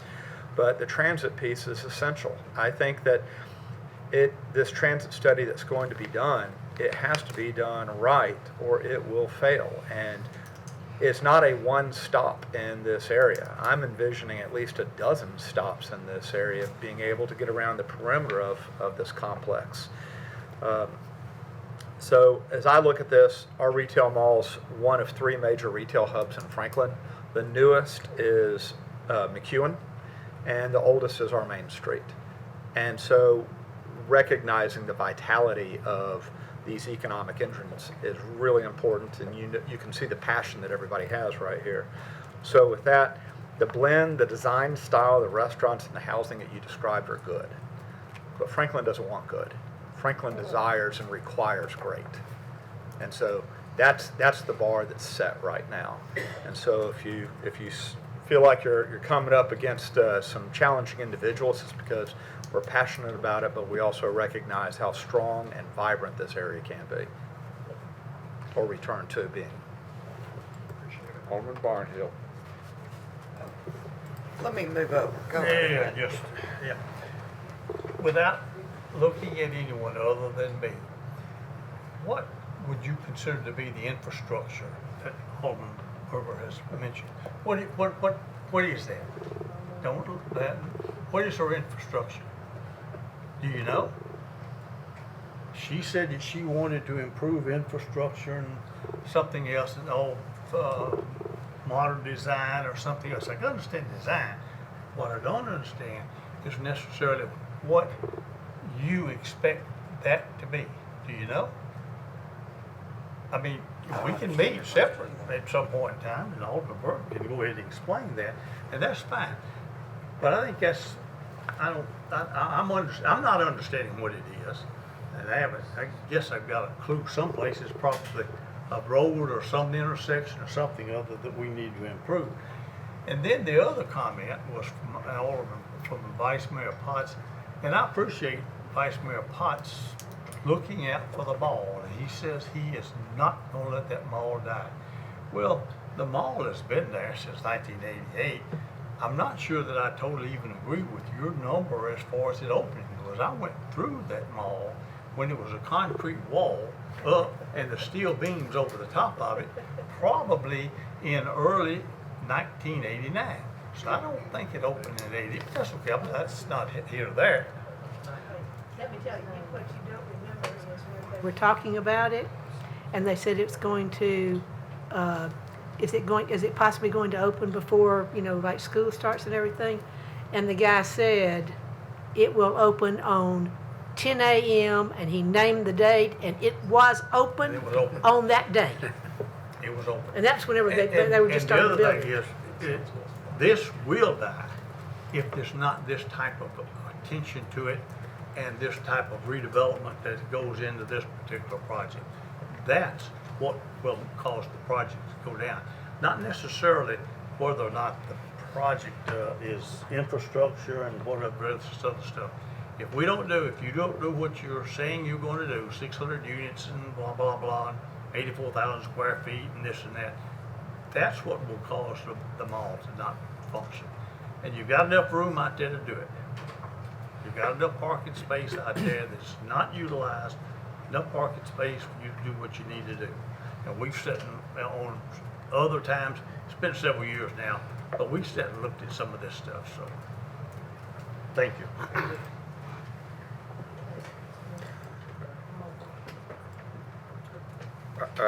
Alderman Baggett has not spoken yet, and I plan on saying a few words too. Is this, we're just assuming these are development plan comments too for the next item?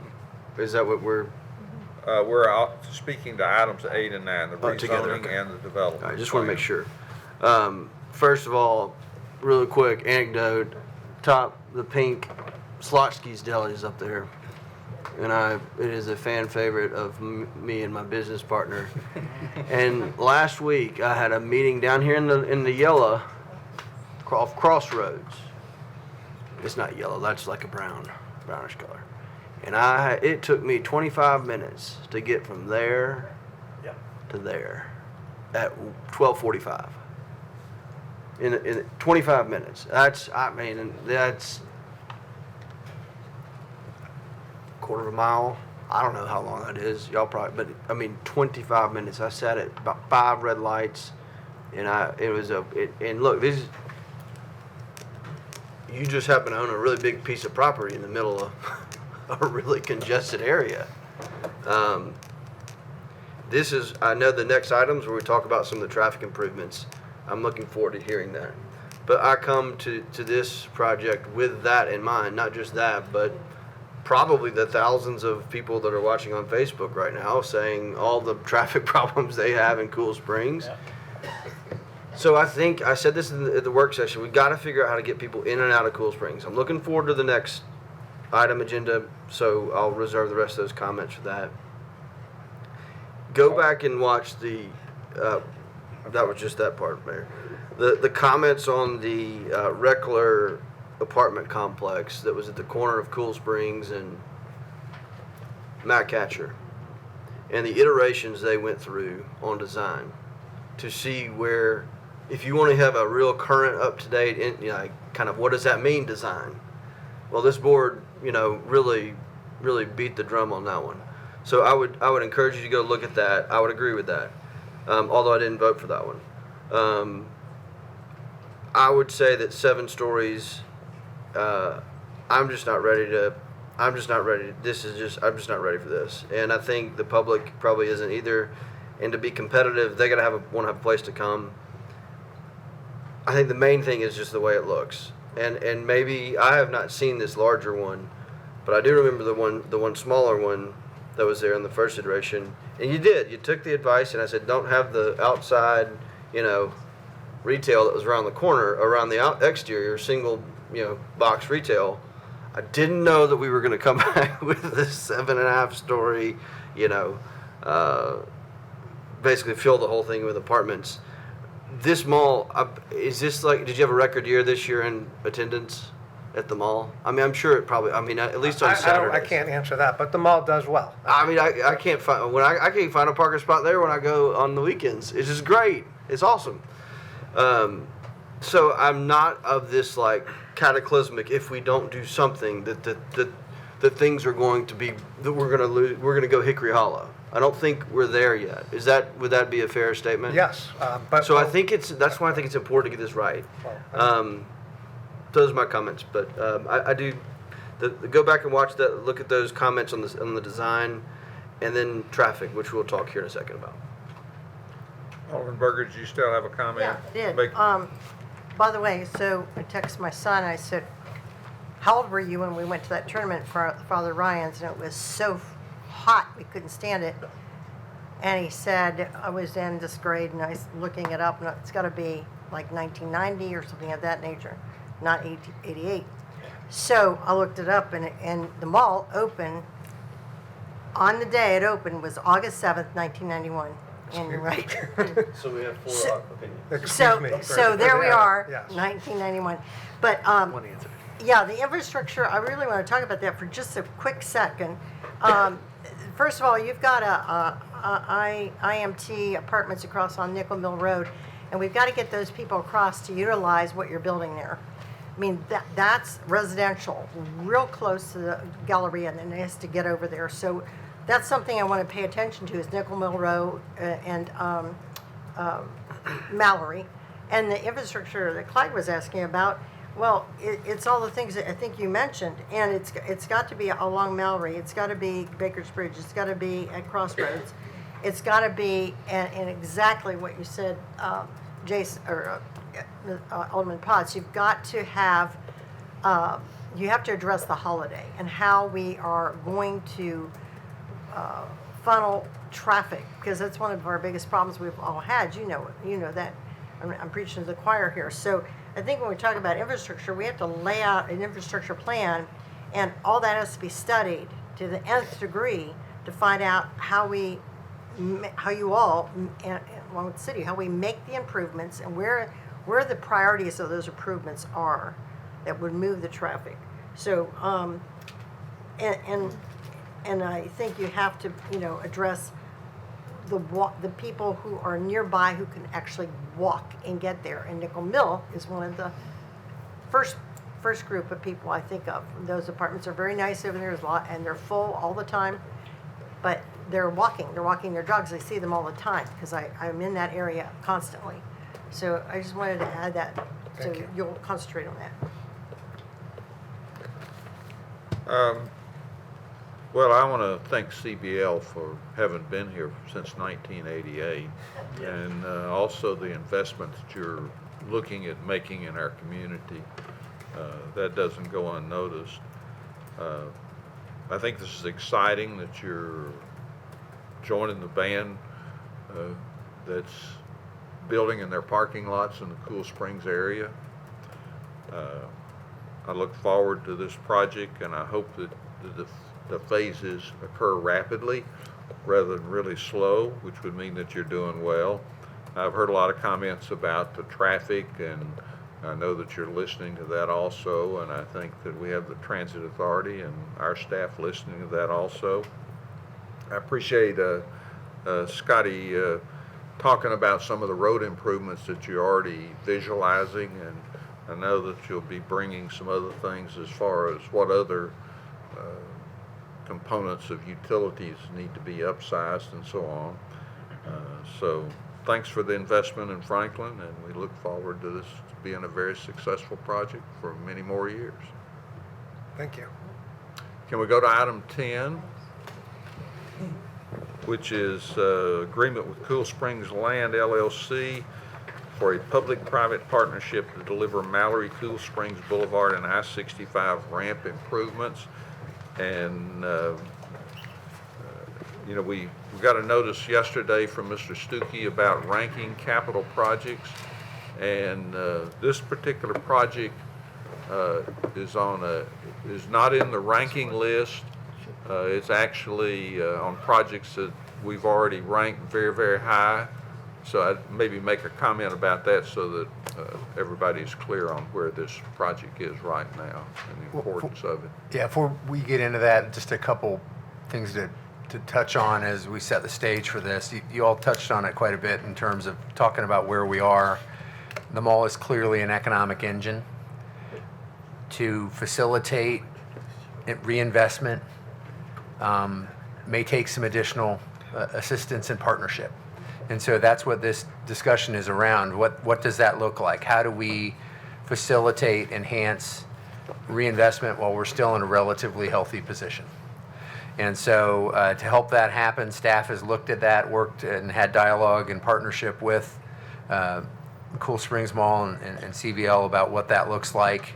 And what we want to walk through with you today is a path that would look at those specific roadway improvements that would be an important companion to whatever happens at this site. And I think Paul and Vernon are ready to take you through that. Thank you, Eric. Good evening, Mayor and Alderman. You may remember, maybe better than a year ago, we had a similar discussion regarding infrastructure improvements that are already failing, and development proposed for this area, and the proposal of CBL for the Galleria Mall is no different. However, we want to share with you what the options we see are, and would like your guidance and support for the recommendation we're offering you that Eric has laid out in some form, because you do have a highly ranked capital improvement project for the Mallory and Cool Spring intersection that could partner with CBL to make some long-needed improvements. I'll let Paul go through. It's 4 or 5 slides, and then we'll open it up for questions. But it also includes the recommendations and options that we're looking for guidance from you all. Thank you. So if you remember, Mallory Lane and Cool Springs Boulevard was at $4.7 million within the CIP. It ranked really well in the process, ranked number 5. And this is a project that helps to support existing development and existing businesses in our Cool Springs area. Going through the traffic impact study, essentially what is proposed to try to mitigate the traffic and bring it to somewhat of an acceptable level of service is signal modification starting at Spring Creek and an additional southbound lane. This is additional scope compared to what we had in the CIP. This is really from Spring Creek all the way down to Cool Springs Boulevard, and then some ramp modifications. And I'll tell you, the ramp modifications will be the easiest part of this job because there's probably not a whole lot of utilities in that area. So it's a challenging project. Cool Springs Mallory showed failure AM, midday, PM. There are other sections, signals in that area that also show failure that this would help correct. And so there's really three options. We try to just stick with three options to keep it simple. Is the board could say no to this development, that you're not ready for it because it exceeds your 160-second of delay at numerous intersections during numerous times. Option 2 would be to try to partner with the CBL to do a public-private partnership where they help to deliver this project. The cost estimate that we have is about $6 million. Phase 1, they'd contribute about $1.2 million of road impact fees to the project. And then option 3 is very simply based on our ordinance, is to require the improvements, but there would be no reimbursement on utility relocation. So ultimately, this project is a little bit unique because it's scored very high in your CIP. And so therefore, if you wanted to try to fund the whole project, it couldn't be funded all with impact fees. You'd have to use other funding sources. You have an opportunity to try to partner with CBL to deliver this project. And ultimately, because it ranked high, that was staff's recommendation, and we're happy to answer questions that you may have. Alderman Brown. I don't know what it is about me jumping out first all day today, but well, first of all, we needed to do this intersection before these plans of the mall came through, and I do agree with Alderman Barnhill. The improvements in Cool Springs are needed, whether they're needed today or needed, a year or two from now is semantics. But we got to do what we got to do in this area, but we need to do this intersection regardless. The whole area is failing, so I'll support option 2 because I said it earlier, I knew it was coming. I knew we were going to have to make an investment in this, and I think we were going to make an investment in this intersection regardless of whether or not that development came or not. But I'm also going to say we are not going to get out of trouble in this area spending millions of dollars adding lanes and intersections. If we don't find another way to move people up and down this area, we're just going to spend money and just fill it back up. That's just all there is. And I'm going to keep saying it. So thank you.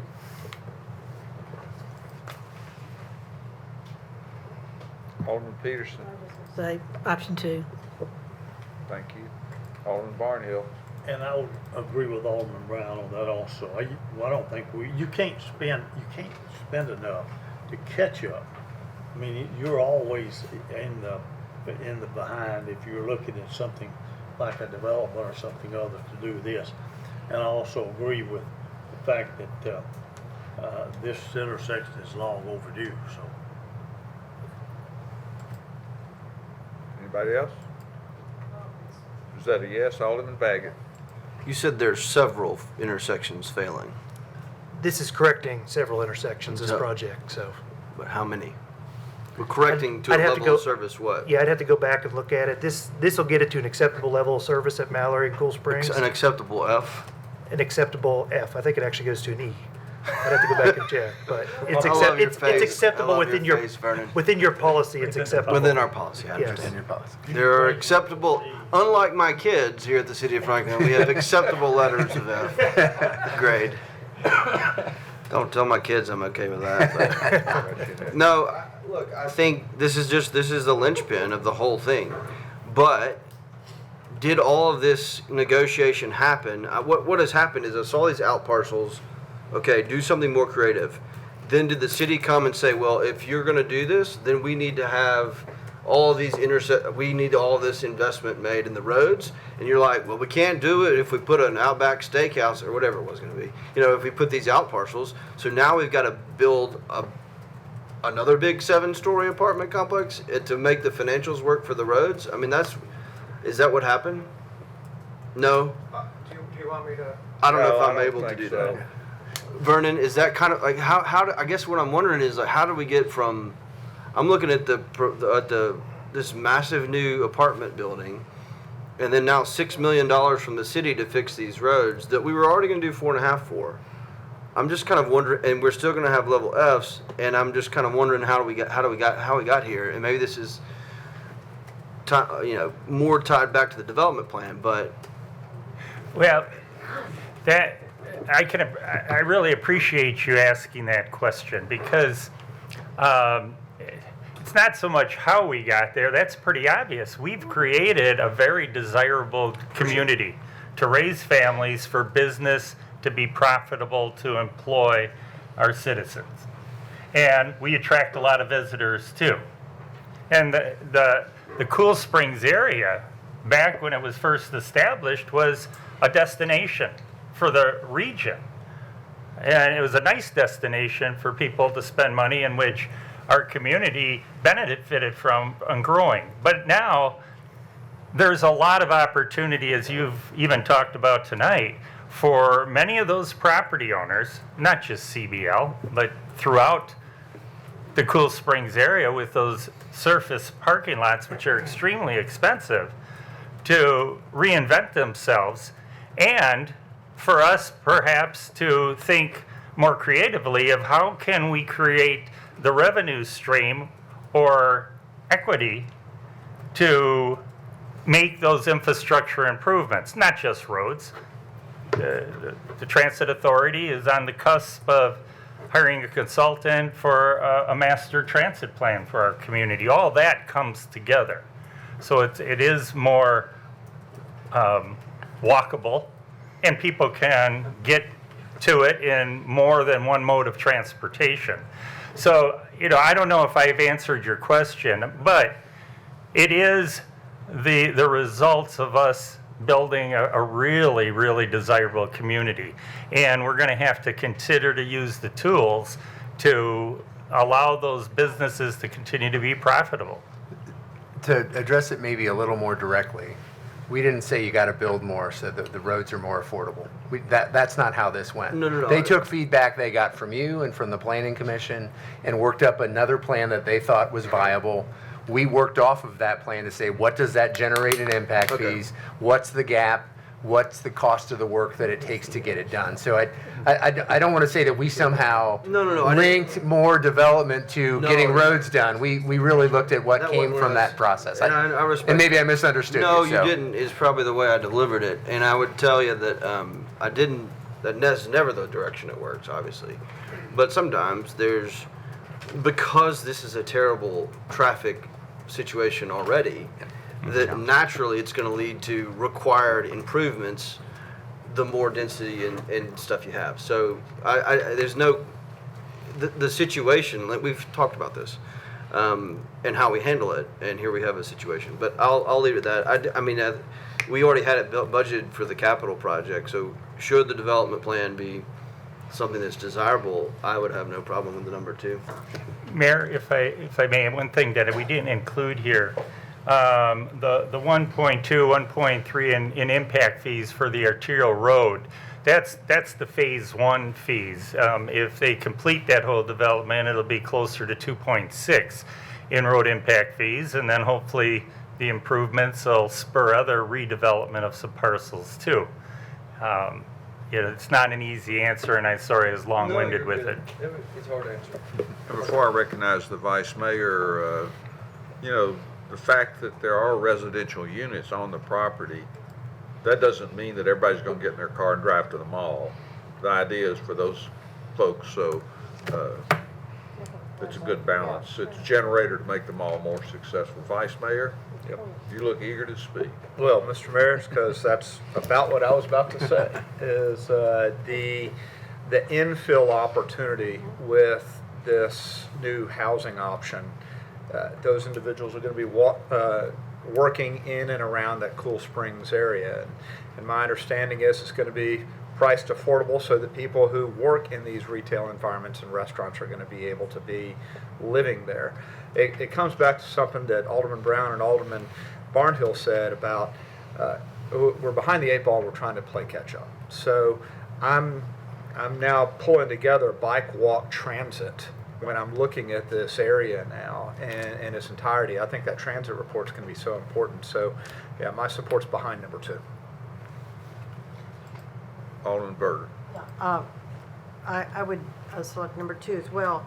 I think moving people with the infrastructure plan for these roads have got to address the safety of pedestrians in that area, because we want people to move around. We have some apartments over there on Nickel Mill, as I mentioned, and there's some other people around that can actually, that work there during the day along Mallory.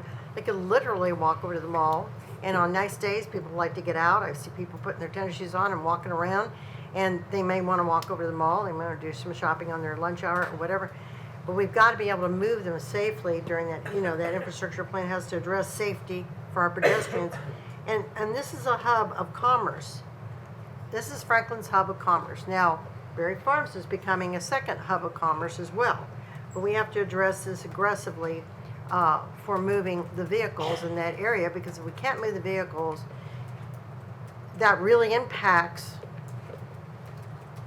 what happens in that area. People will get frustrated and they'll leave, or they'll want to go somewhere else. And this is what we're doing here, what you're doing here, is growing the revenue. We talked about revenue streams, and it's really growing the revenue streams consistently, which is key to me, consistently over the years. So that's really important. Thanks. Alderman Caesar, we'll recognize you. I'm going to say those fatal words. This should be quick. So there's maybe a few questions I have, but the first is on this particular project, is this dependent upon the mall redevelopment going forward? Not necessarily. I mean, you can fund it as your own capital project and turn the development down as an option. I guess the question is, are there other road impact fees in this area that could be used if this mall redevelopment doesn't go forward? Defer to We'd have to Michael. look at that in terms of the. I suppose what I'm saying is $6 million there's in this area is a little bit different in my mind than 4.7. And I feel like the improvement needs to happen, but we also need to know if we've got an extra $1.3 million that we're committing to. I think no one on this board I could see would say that this area doesn't need improvement to the infrastructure and the roadways. I want to understand whether we're saying we're going to go forward with this if the CBL improvement happens, and if it doesn't, then we're not going to go through with it.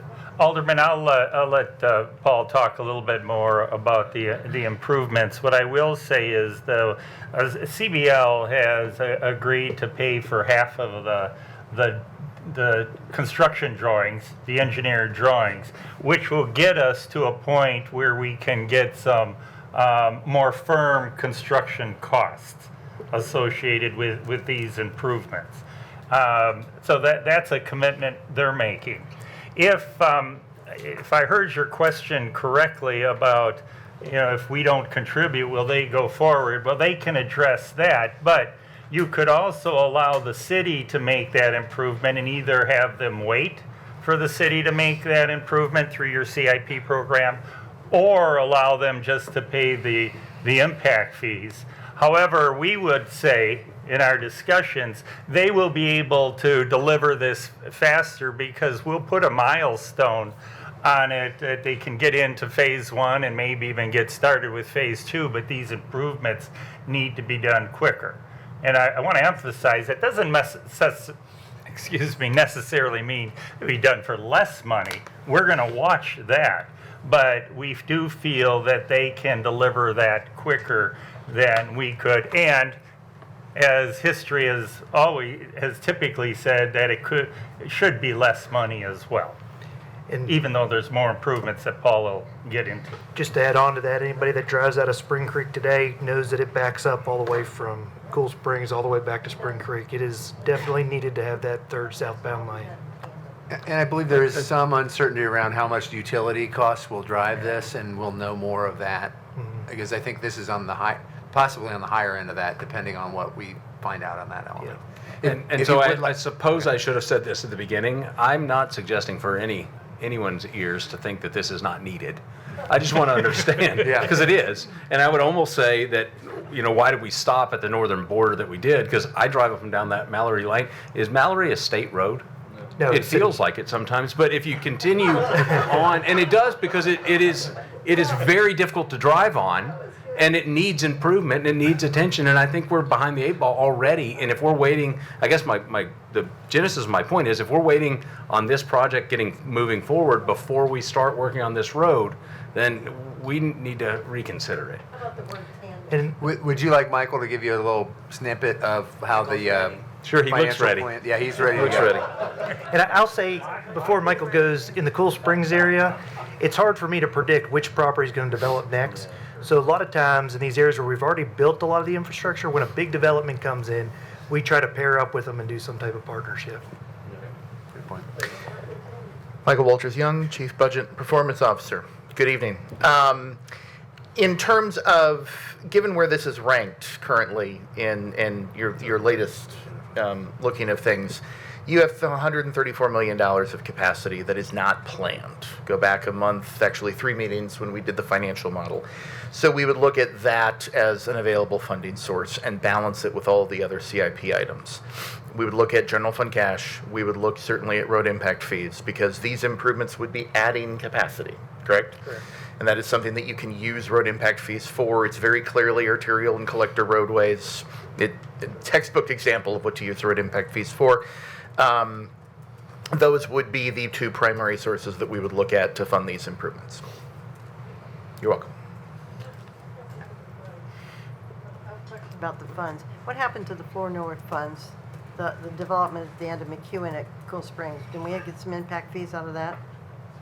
Where Yeah, are we I using mean, that? they're paid as they pull their building permits. And we'll have that. And that That's is available, being used in the area. that is available within the financing. We got a model. lot, we've got quite a bit of, a couple million from them or something on that. Yep. Keep in mind that the finance model that we put forward did assume $77 million additional dollars of road impact fees in the next 10 years, based upon the new fee schedule and certainly continued regular growth and projects. Let's talk about item 11, which is contract 2024-0383 with CBL Properties for Parkland Impact Fee. Are there any questions about that one? Okay, item 12, thank you for your comments, Lisa. Is ordinance 2024-52 to amend the City of Franklin Municipal Code to clarify the types of beer permits that may be issued by the Beer Board. Jessica. Thank you, Mayor. Good evening, everyone. This is an ordinance seeking to clarify the types of permits that the Beer Board has the authority to issue. It's not adding or taking away any authority. It's just amending the code to be consistent. There are 2 sections that already address manufacturing and distributing permits, and 1 code section that omitted manufacturing and distributing permits. So we're just amending the code to be consistent throughout.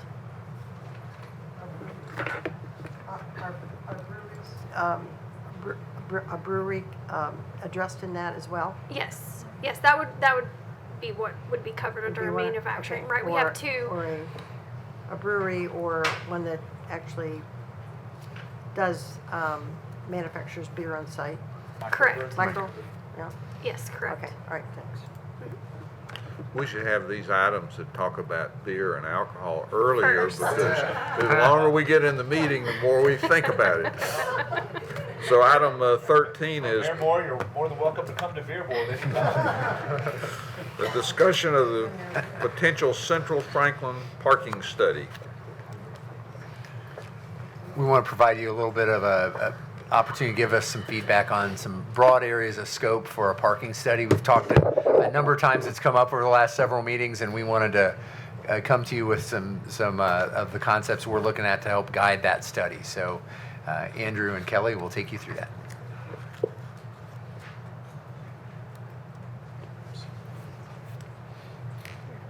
There you go. Thank you, Mr. Mayor, and good evening, Alderman. At the November 12th, 2024 BOMA work session, BOMA discussed downtown paid parking and parking management. Y'all may remember, it was item 11. Several aldermen spoke in favor of evaluating the balance of paid and unpaid parking and potential zoning changes related to parking.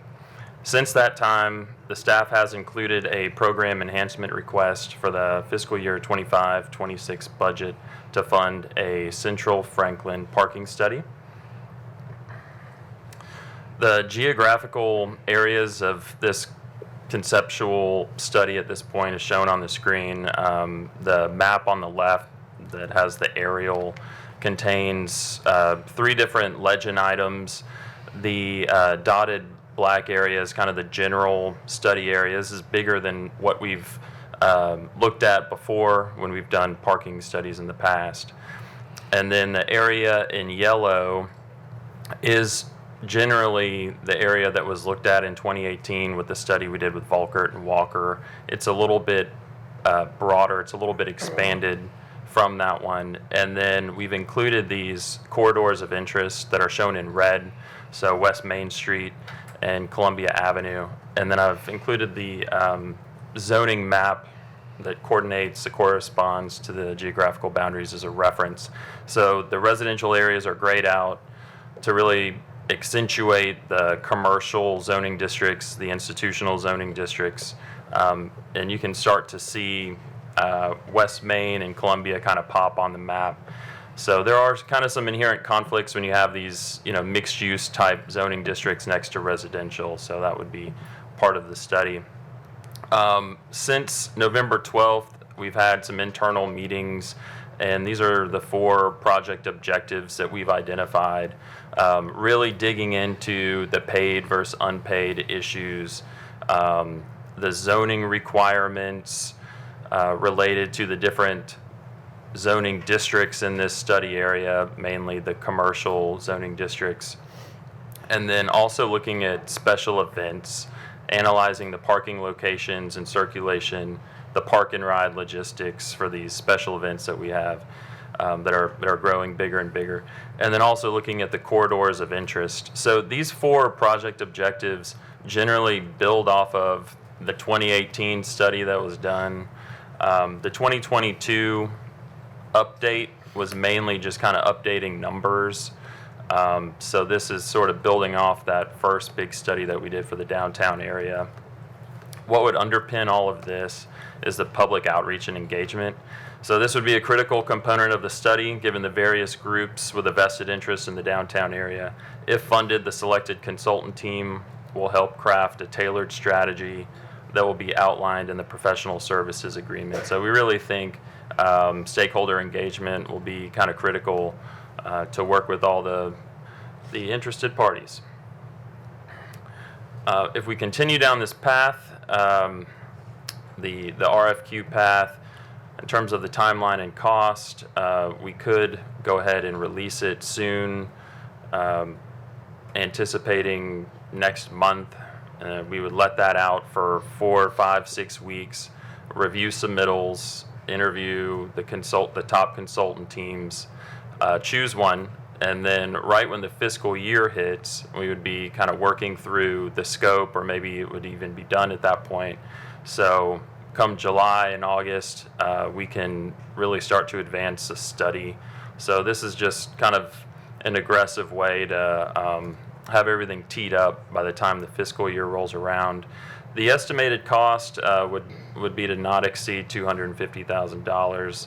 Up to $100,000 could be funded through the hotel motel tax, but that's at this point what's in the program enhancement request. So at this point, there are a couple questions that we'll throw out for the group, and that is, one, do we want to continue and proceed down this path of doing kind of the central Franklin parking study? If we do, are there other project objectives that should be included, and what are those?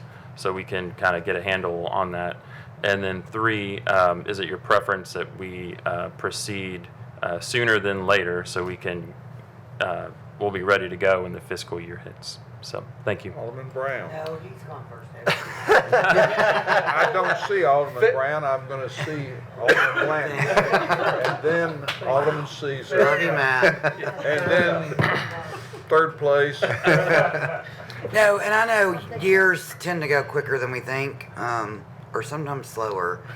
My concern would be, while we can estimate the parking that's being altered during the City Hall renewal, I think it's too much of a variable to do that while we're in the midst of that. Because if you think about the fact we vacated City Hall, so Second Avenue is now a different property, Church Street, Third Avenue, and the way that it's just going to make everything be different, I don't think it's going to be an accurate study. That's just my 2 cents. Now, again, I know, do we wait? Can we try to, spitball what we think would happen if City Hall was in flux? But I don't think the timing's right, personally. I don't think it'd be a true data. Thank you. Alderman Caesar. Thank you. I appreciate the speed you brought this back with. I think when we saw the boathouse, I was very, very adamant that we got to figure this out and we can't wait 4 years. I think Alderman Blanton's comments are very astute as well. I worry we've shifted the dynamic of parking in downtown and probably will do so for at least the next 2 years. And construction's even going to shift it more dramatically because we're going to have different traffic opportunities down there. I would say, so I'm hesitant to move forward and spend $250,000 on a study that may not provide us a real dependable outcome. And maybe there's a different. So much better, thank you. Well, this is one thing that you didn't say that I'll say. Okay. The additional piece that maybe we could look at, or that I'd like us to look at, in addition to paid versus unpaid, zoning requirements, special events, corridors of interest, we have how many people that work at City Hall every day, and those folks park in a parking garage that we pay for every day, and that contributes to some of the parking challenges. I would like us, if we're doing our best on behalf of the city, we should look at how are we going to park our employees as a core component of this study. And that doesn't necessarily mean, see if there's any city employees in here, that doesn't necessarily mean that city employees should be beholden to a parking spot in a parking garage under or on the property that is right beside City Hall. I'm not saying that that's definite, but we should ask these folks if they're going to do a study, look at downtown, where could you perhaps park city employees? Maybe I'll call on Alderman Brown now. On slide 4, I wanted to ask you if it was possible to add the factory into the special events. I think that would be a reasonable thing to do. We're having a lot of pain there, and I think that's a sizable contributor to that thing. So just expand that study area to do that. But then you hit slide 6, and I saw $250,000, and I almost choked, and I thought whether or not I really could see us doing this whole thing, so I need to think a little more. On Alderman Blanton's question, I think it's a really good question. I guess I wonder if we can't maybe answer that a little bit. We have a net pickup in the garage right now. We've lost some surface lots. I'm sure we could figure out what that impact is, and then figure out what the impact coming back is when we build City Hall. I just wonder if when we do the RFQ, the people who do these studies ought to be able to net neutral that for us. I mean, that's what they do. I just wonder if we really do want some data, we ought to be able to, they do it for a living, they ought to be able to help us figure out what that would net out for us so that we can qualify that in the study, if we felt like we wanted to go.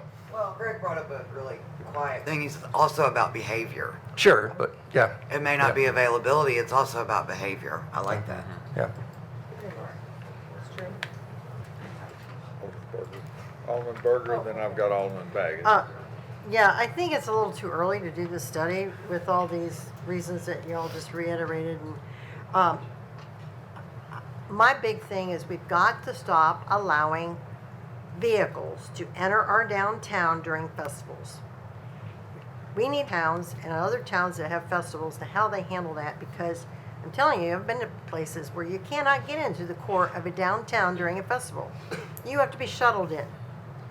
And there's residents down there, they'd have to have a certain sticker on their car, they'd be able to come in, but you've got to accommodate the residents, of course, but also you have to accommodate the vendors and the deliveries during that time. But the massive amount of people that come in our downtown and create all this gridlock, and people can't, and then you're trying to get out and you're sitting there for 20, 30, 40 minutes just trying to move. I honestly, my husband and I were in a car one time trying to get out of the garage after one of the festivals. And I'm like, this is insane. We shouldn't be allowing this to happen. There is definitely a better plan. So that thing, that has to be addressed in it. And $250,000? Jeez. Yeah, that was a hard pill to swallow. But if we're going to pay that, then we need to give them, they need to give us an intact plan, for the logistics and a plan for off-site parking during these events. That needs to be part of the study, and that needs to have not just, hey, this is what you need to do. No, here's how you do it. That has to be part of it. The logistics have to be part of it. And then the factory, of course, is building a new parking garage. So, yeah, we're a little too early for this. Alderman Baggett. So, I have no doubt that y'all, first of all, this is spot on. Thank you. Excellent job. I hear everyone's opinions, but surely I feel certain that you all thought, that City Hall's not going to be occupied. The things I'm looking at, the objectives, I don't analyze the economic impacts of increased amount of paid parking and unpaid. I don't feel like that's contingent upon whether or not we're actually using the City Hall parking, 2nd Avenue. Determine the acceptable balance of paid versus unpaid parking. I feel like that also is not really contingent upon current and present use of the 2nd Avenue garage. Analyze if, I'm not going to go through all these, but you get the point. The point is that I don't think that most of these things are really contingent upon us. The actual live, the current, I don't think the objectives are necessarily contingent upon having, like, for this period of time, like, observing it as it were with City Hall finished, if that makes sense. We know there's gonna be 200 spots under the City Hall. I think that we can expand that to also county employees and the other. I think there has to be a transit/parking. I do think that we have said that city employees are going to be parking underneath City Hall, and I would stand by that, kind of how we've discussed that prior. But I just don't see how we can kick this down the road for 3 years, and continue to get paid parking recommendations. And we're just like putting our finger up, just testing the wind. It's just determining on who and when we decide to do free parking and not, and who does paid, and how does this impact this. We have no strategy. We're developing a strategy for how we address parking. We've measured it. We measured it in 2022, so we have 18 and 22. So we have data that's relevant, I would think, and I think I would ask you all, well, maybe put it in the RFP. Is this 2022 data relevant, or is it usable in the study? And if it is, I think you're going to learn a lot with RFQ responses of what they can do, what they want to do. I just think that not doing something and not addressing the thing that I hear about, quite frankly, more than almost anything else in the city, which is parking in downtown, and for us to say, well, and I understand, but let's just take out the things that might be contingent upon having a live, a current and accurate 2025 count of, state of things, because we have them from 2022, which is, I really do think it will be relevant, it will be usable.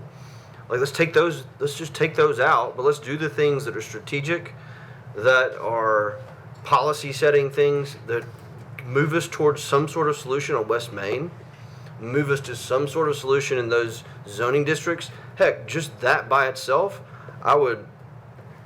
let's just do that. And that brings in this other issue that we're going to talk about in the next meeting.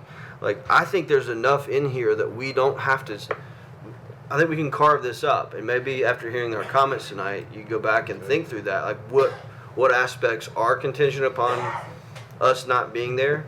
And then I think the price will come down too, if we do that. But we can't not have a strategy, or we're going to be continuing to do what we've been doing, and the frustrations we've been seeing will continue to be frustrations. So that's what I would say, but I am one of 8. Well, I've got the vice mayor. Thank you, sir. I just had 2 quick comments.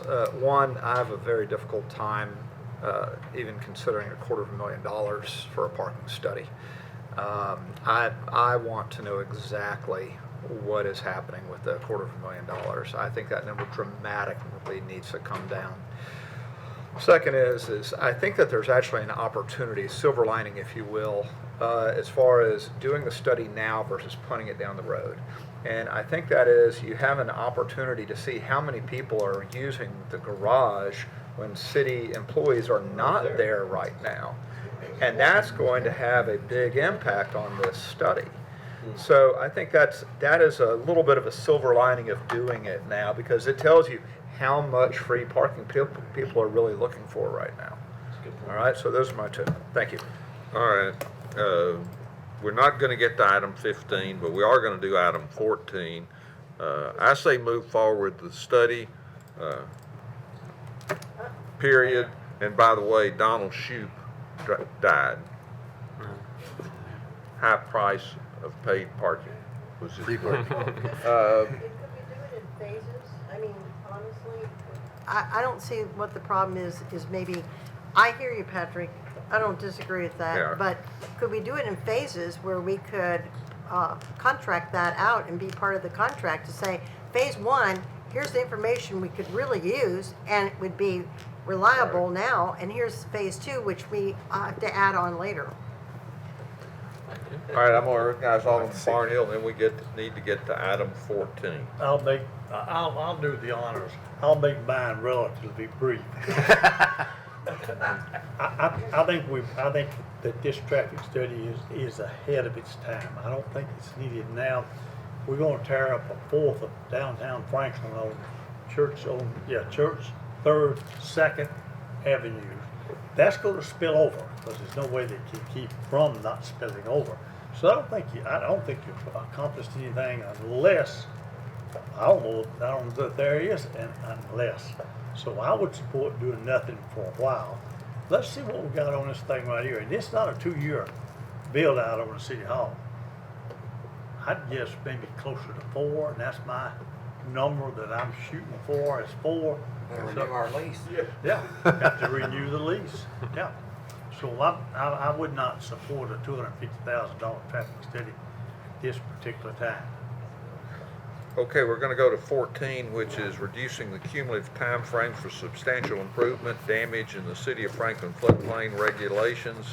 William Holcomb and Shanna McCoy.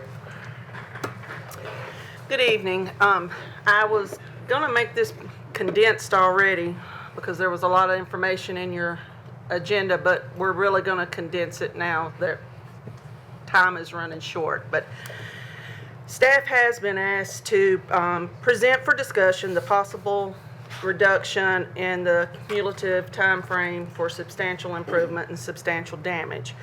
Currently, the city tracks that over a 5-year period, and what we would be looking at feedback from the board is this something you're interested in, to drop the time frame down to the minimum 1-year allowance. It can't be less than a year. That's a FEMA requirement. So we can go quickly through some of the slides. You know, the purpose of the regulations, I won't go through all of them, but the big things is to protect human life, health, safety and property, minimize expenditure of public funds for costly flood control projects, to minimize the need for rescue and relief efforts associated with flooding. To kind of put in perspective for you some of the statistics, Tennessee has had 19 flood-related presidential disaster declarations. Now, that does not include the most recent flooding with Hurricane Helene, and then obviously we've recently had flooding, some major flooding in Clarksville as well. So the numbers that you see do not include those events. The National Flood Insurance Program is heavily in debt because of the number of claims that are paid out. Important things for you to understand with NFIP regulations comes from the Code of Federal Regulations and our zoning ordinance, is that permits are required for all proposed construction and other developments, including the placement of manufactured homes, so forth. The important thing to understand with this, when you hear development, it's not just building something. Development in terms of floodplain regulations is any man-made change to improved or unimproved real estate, including but not limited to buildings or other structures, mining, dredging, filling, grading, paving, excavating, drilling operations, or storage of equipment or materials. So sometimes when you think development, you might not think of all of these things fitting into that category, but that is a FEMA requirement. And FEMA has been very clear with staff that we do not have the authority to start just exempting regulations. That can get us into quite a bit of hot water with FEMA, get us in probation, or ultimately even get us removed from the National Flood Insurance Program. As most of you know, the City of Franklin is part of the Community Rating System, which is a program that it's a voluntary program, but it provides benefits to communities that have higher standards than FEMA's minimums. Right now, Tennessee has 12 communities that are in the Community Rating System. That's a vast improvement over probably 7 years ago when there were only a couple of communities that were in.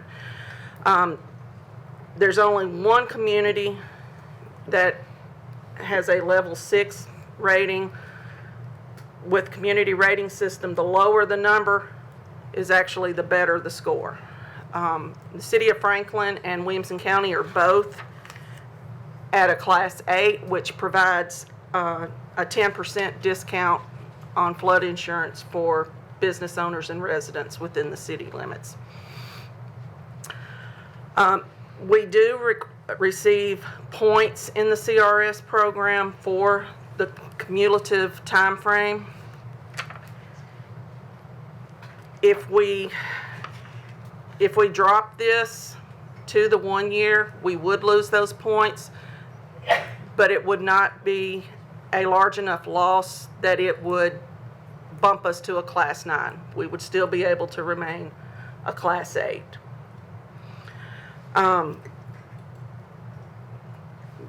So I'm trying to rush through this so you have time for questions. This is important for us to understand.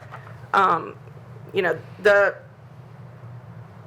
floodplain regulations, that they exist for new construction and substantial improvements and substantial damage, and they're intended to help bring non-conforming structures into compliance. And, you know, bringing into compliance makes them more resilient, reduces flood insurance claims, reduces the risk to life and health. As I mentioned, if we do reduce it, we would lose points, but it wouldn't be enough to knock us into the next class. I would like to point out to you, though, that it is important to note that since we have had the cumulative time frame in place, there has not been any projects that have had to be elevated simply because of the cumulative time frame. I'm sure most of you, if not all, have seen that we do have a lot of houses right now in the floodplain that are being elevated. Some have been completely demolished and rebuilt. With the Army Corps grant program, it's been a long time coming, but we're finally making progress. We've actually got a CO issued on one and really close to a CO on another. So that's the end objective, is to get these homes compliant so that there's less risk. Let's see. We could look at and our ISO person who came and did our CRS audit last year is planning to sit down with us, William and myself, at the annual conference this year and go over some things that he noticed that may be some low-hanging fruit where we can get some additional points.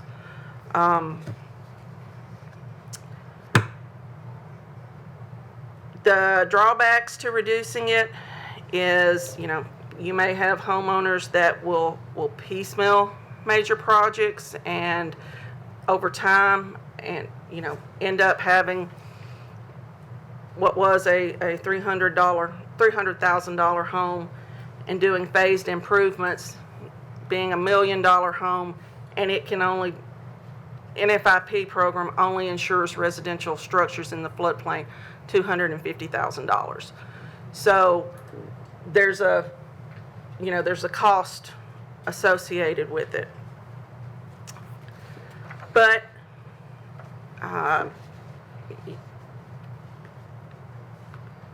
again, it's not going to put us at a risk of going back to a level 9 and reducing the benefits to the citizens and property owners with the discount. I will say that as well, that staff will be presenting at Joint Conceptual Workshop in March and April for feedback on some potential updates to the ordinance, and we can add this to that list for discussion if this is something that the board wishes to move forward. So I think the primary reason we want to bring this forward is the sense that the 5-year window of cumulative impact creates potential disincentive for folks to do even regular maintenance or smaller scale improvements because they're worried about that running total. So the shorter time frame is a pathway, because like Shanna said, we're not allowed to exclude a new roof or a new HVAC system. We can't. HVAC system. We just can't. We're not allowed to. So this is an alternative, and working with the regulators on this was a path that works and keeps us true with what the guidelines are. So that's why this came forward as a way to address some of those concerns and provide maybe a little more flexibility for folks to make other improvements other than the large scale. There are some potential downsides that we wanted to identify for you, but that's really what drove bringing this concept forward. Alderman Baggett, you're recognized. Thank these two individuals for putting up with me over the last 6 years. This is one of the things that I got involved with, city government back this, because I live in the floodplain and a lot of neighbors got involved in the last zoning. So I'm going to tell you, and we've gone back and forth and we agree to disagree. And I just think that there's lots of things we could do to be smarter. And this is something you all came up with. And I think it is brilliant because you said that none have been elevated within 3 years because none have exceeded the 50%. But what I'm telling you on the ground is people either they're not turning in. I went and got a permit for my roof. No other re-roofing in the city of Franklin, except in the floodplain, you have to get a permit for your roof. But I don't want to get caught now that I'm an alderman doing something that I'm not getting a permit for. So I ask you whenever I do something, but truly, if I just repainted the inside of my house, I would need to come and get a permit from you. And this is where the technicality comes into play. And so this is gonna allow people to not live in that fear. I hope there are other things we could do in the spring that actually get people to investing in flood-proofing their house by allowing this kind of opportunity. I am 3 doors down from a house that sat empty for 4 years. Probably, I don't know if this, I shouldn't use specific examples, but there are people all around the floodplain I know that are trying to game this and that, and this is one of the ways where I think it just is fair to all, and we don't lose CRS points, and you can't add on to a structure, and it has to be elevated. Yeah, So you're not going to make any more. There's no way you can't add on. So it's really maintenance. It's stuff that we want these houses to be well kept, and we want people to be living within the ordinance and maintain their houses. But you can't add on and raise it, or it has to be fully compliant. Which go by Ewingville Drive and you'll see what full compliance looks like. So I don't think we'll see that. I think this actually gets us to a great spot, and I really appreciate you all bringing it forward. And I am committed to doing other things that make it harder to do other things in the floodplain if that makes more resilient houses, but also doing things like this that make it easier for business owners and residents to just maintain their houses. So thank you. And I would look forward, I think, to seeing this in the joint conceptual. So, is there any other business? We're not going to go to 15, as I said. But this is not a planning. I'm sorry. This is not a planning commission decision. So this is our decision. It's the zoning ordinance. It's in the zoning ordinance. Yes, it's in the zoning ordinance, so the normal process would be to go Understood. through. We just need to make that clear. Yeah. Correct. Okay, let's take about a 5-minute break, and then we'll come back.